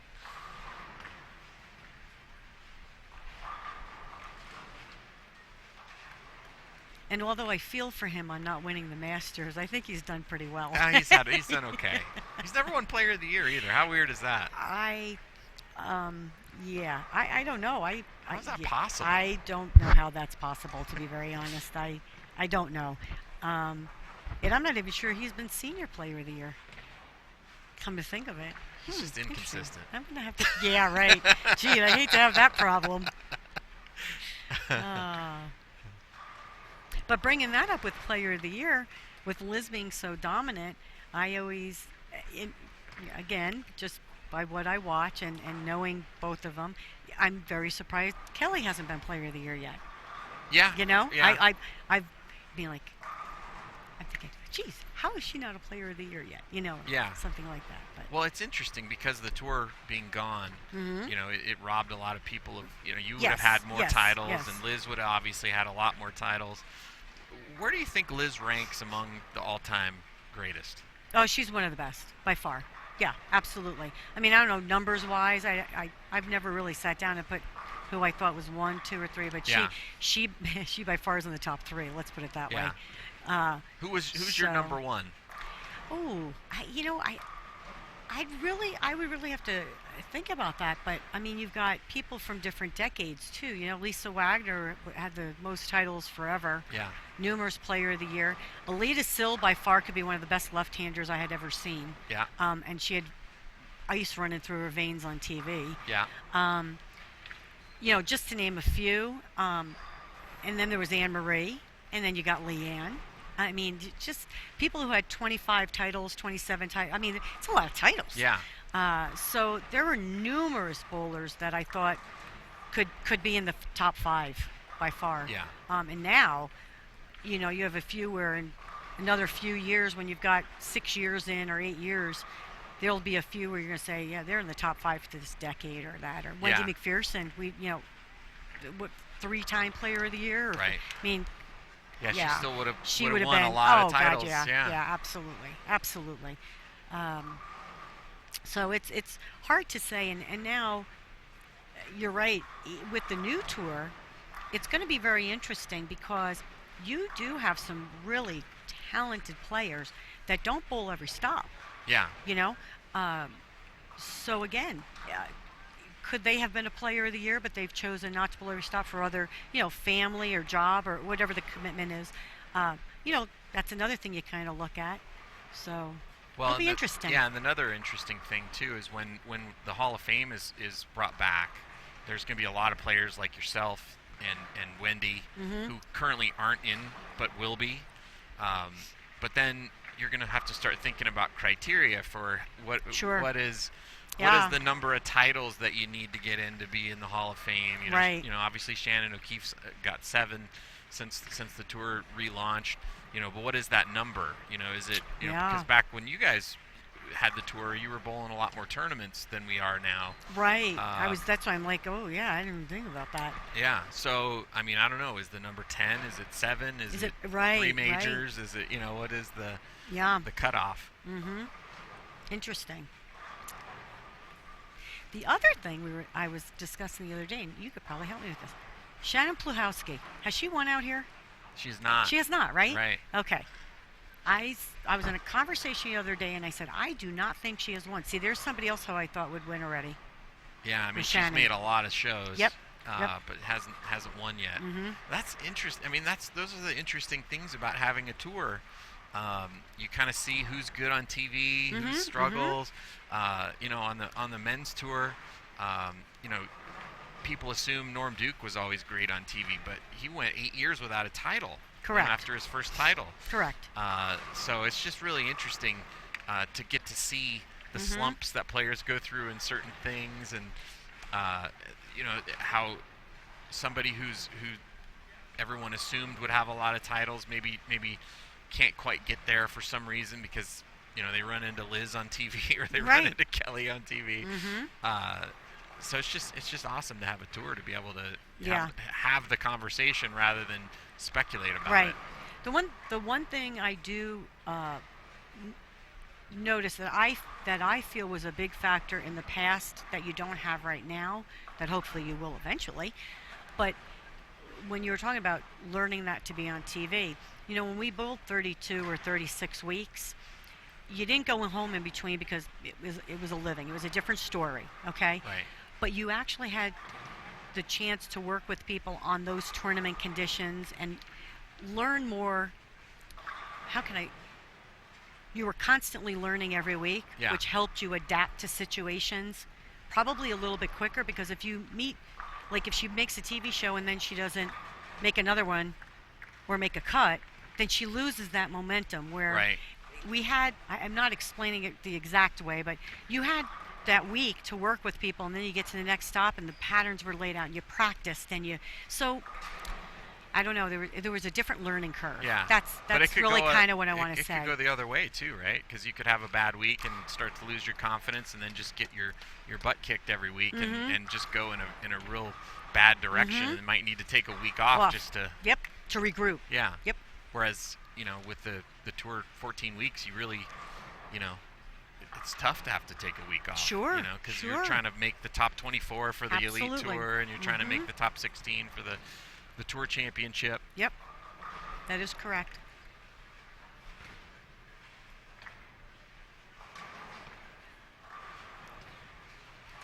So for your career, what are you looking? You bowl here pretty regularly. Are you trying to add some titles? Or you're obviously trying to win every week you're out here, but what would make you happy?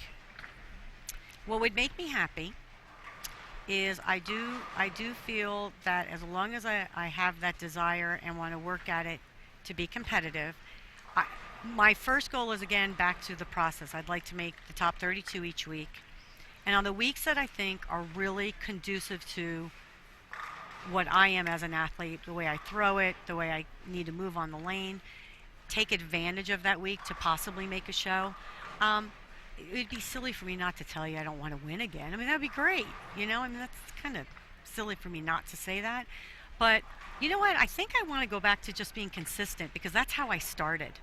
You know, I was making the cuts every week, and then I was making the top 10 every week, and then all of a sudden, oh my God, I made a show. Yeah. And then I didn't win. I mean, there was one year I think I made 4 or 5 shows. I didn't win any of them. And I think the one thing I took the most pride in was the fact of I made shows with all type of bowlers. The people that hooked the lane, the people that were on the left. So I took pride in that probably more than, I lost this week. Okay, yeah, but I made it with Leanne, Michelle. Yeah. I mean, that says something. Yeah, absolutely. So I want to go back to being consistent when I do bowl, and then hopefully take advantage of a good week. Well, you did make a show, was it 2 years ago Yes. now? Yeah. Yes. And so obviously still able to compete. And I know that meant a lot to you to get back to TV again, right? Absolutely. Did not bowl well on TV. And I look back at it now, and I was that's so not my process that I had when I was really good. So, that's something I took from it, that if I'm ever in that position again, I need to do things just a little differently. Big game there for Trista Kim. She finishes with 267, gets her to plus 100, which is a nice number going into the last day.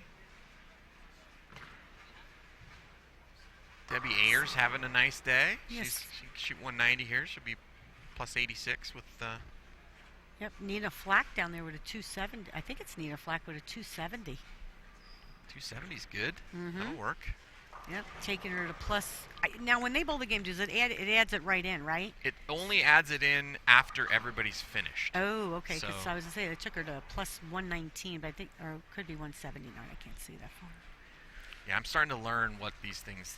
I got a little confused. Just letting you know. Yeah. No, I'm easily confused, so it took me a while to figure it out. All right, final frame here, and you're going to get to go bowl. I'm going to get to go bowl now, and I appreciate you letting me sit down with you for a little bit. Well, it's always fun. It's always fun to have the legends in the booth. Oh, okay. There's Sandra. Okay. What is she? Stop. Oh, she's going to finish big that game. Good. Okay. All right. Well, do I go now? Are you done? Was that your cue for me to get out? Are you done with me? You can go if you like. I know will, you need to prep. I will. Yeah, I do. Yeah. And is that? Excuse me now. Is that because I need a few extra minutes? No. We give everybody the same opportunity. Okay. I'm actually going to go have something to eat. So thank you. I do appreciate that. But thanks again. I look forward to it. Yes. Thank you for doing this again with you, Jay. Thank you for joining us. That's Carolyn Doran Ballard. She's going to get ready to go shoot some big numbers in her second round of qualifying here at the USBC Queens. We are down to our final pair, final frame. And then we'll take a short break to reset. There's no re-oil. The players coming up on the A squad will get to bowl on the burn.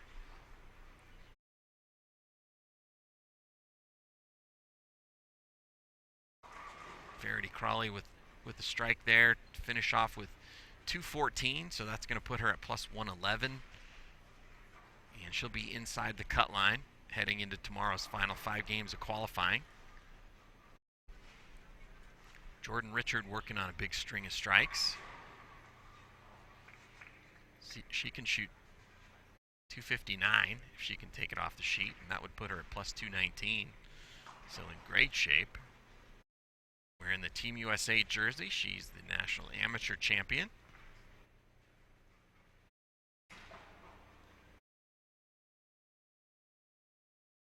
Karen Marcano struggled 163 her game here, so she's going to be plus 27 heading into tomorrow. So she'll need to make a bit of a run to get into the cut, but not out of it by any stretch. Trisha Reed can strike here on the fill for 223, and that would put her at plus 40. And 9 count gives her 222, plus 39. Jordan Richard going to be our final player here in the morning round. And we mentioned how great she throws it and has a very, very bright future out here.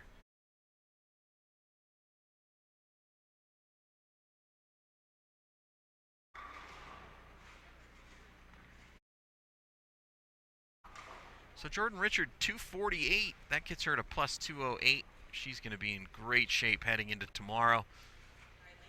That concludes B Squad's second round of competition at the 2018 USBC Queens.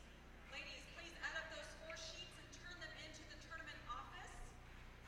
The athletes will return tomorrow at 2 p.m. for their final 5 games of qualifying. Coming up next will be A Squad for their second round of competition. Ladies, warm-ups will begin at 12:50. So 12:50 for A Squad's second round of competition. All right, that's going to do it. Tennille Milligan ending off the squad there with some announcements. And I'd like to thank all the guests that came on here this morning. We had Liz Culkin, Brittany Himmelreich, and the great Carolyn Doran Ballard. Emil Williams will be back in the booth here with more coverage. We'll have some more great guests coming up this afternoon. And I hope you have a great lunch, and we'll be back with more coverage from the USBC Queens here at the National Bowling Stadium in just a little bit. So hope to see you back here this afternoon. And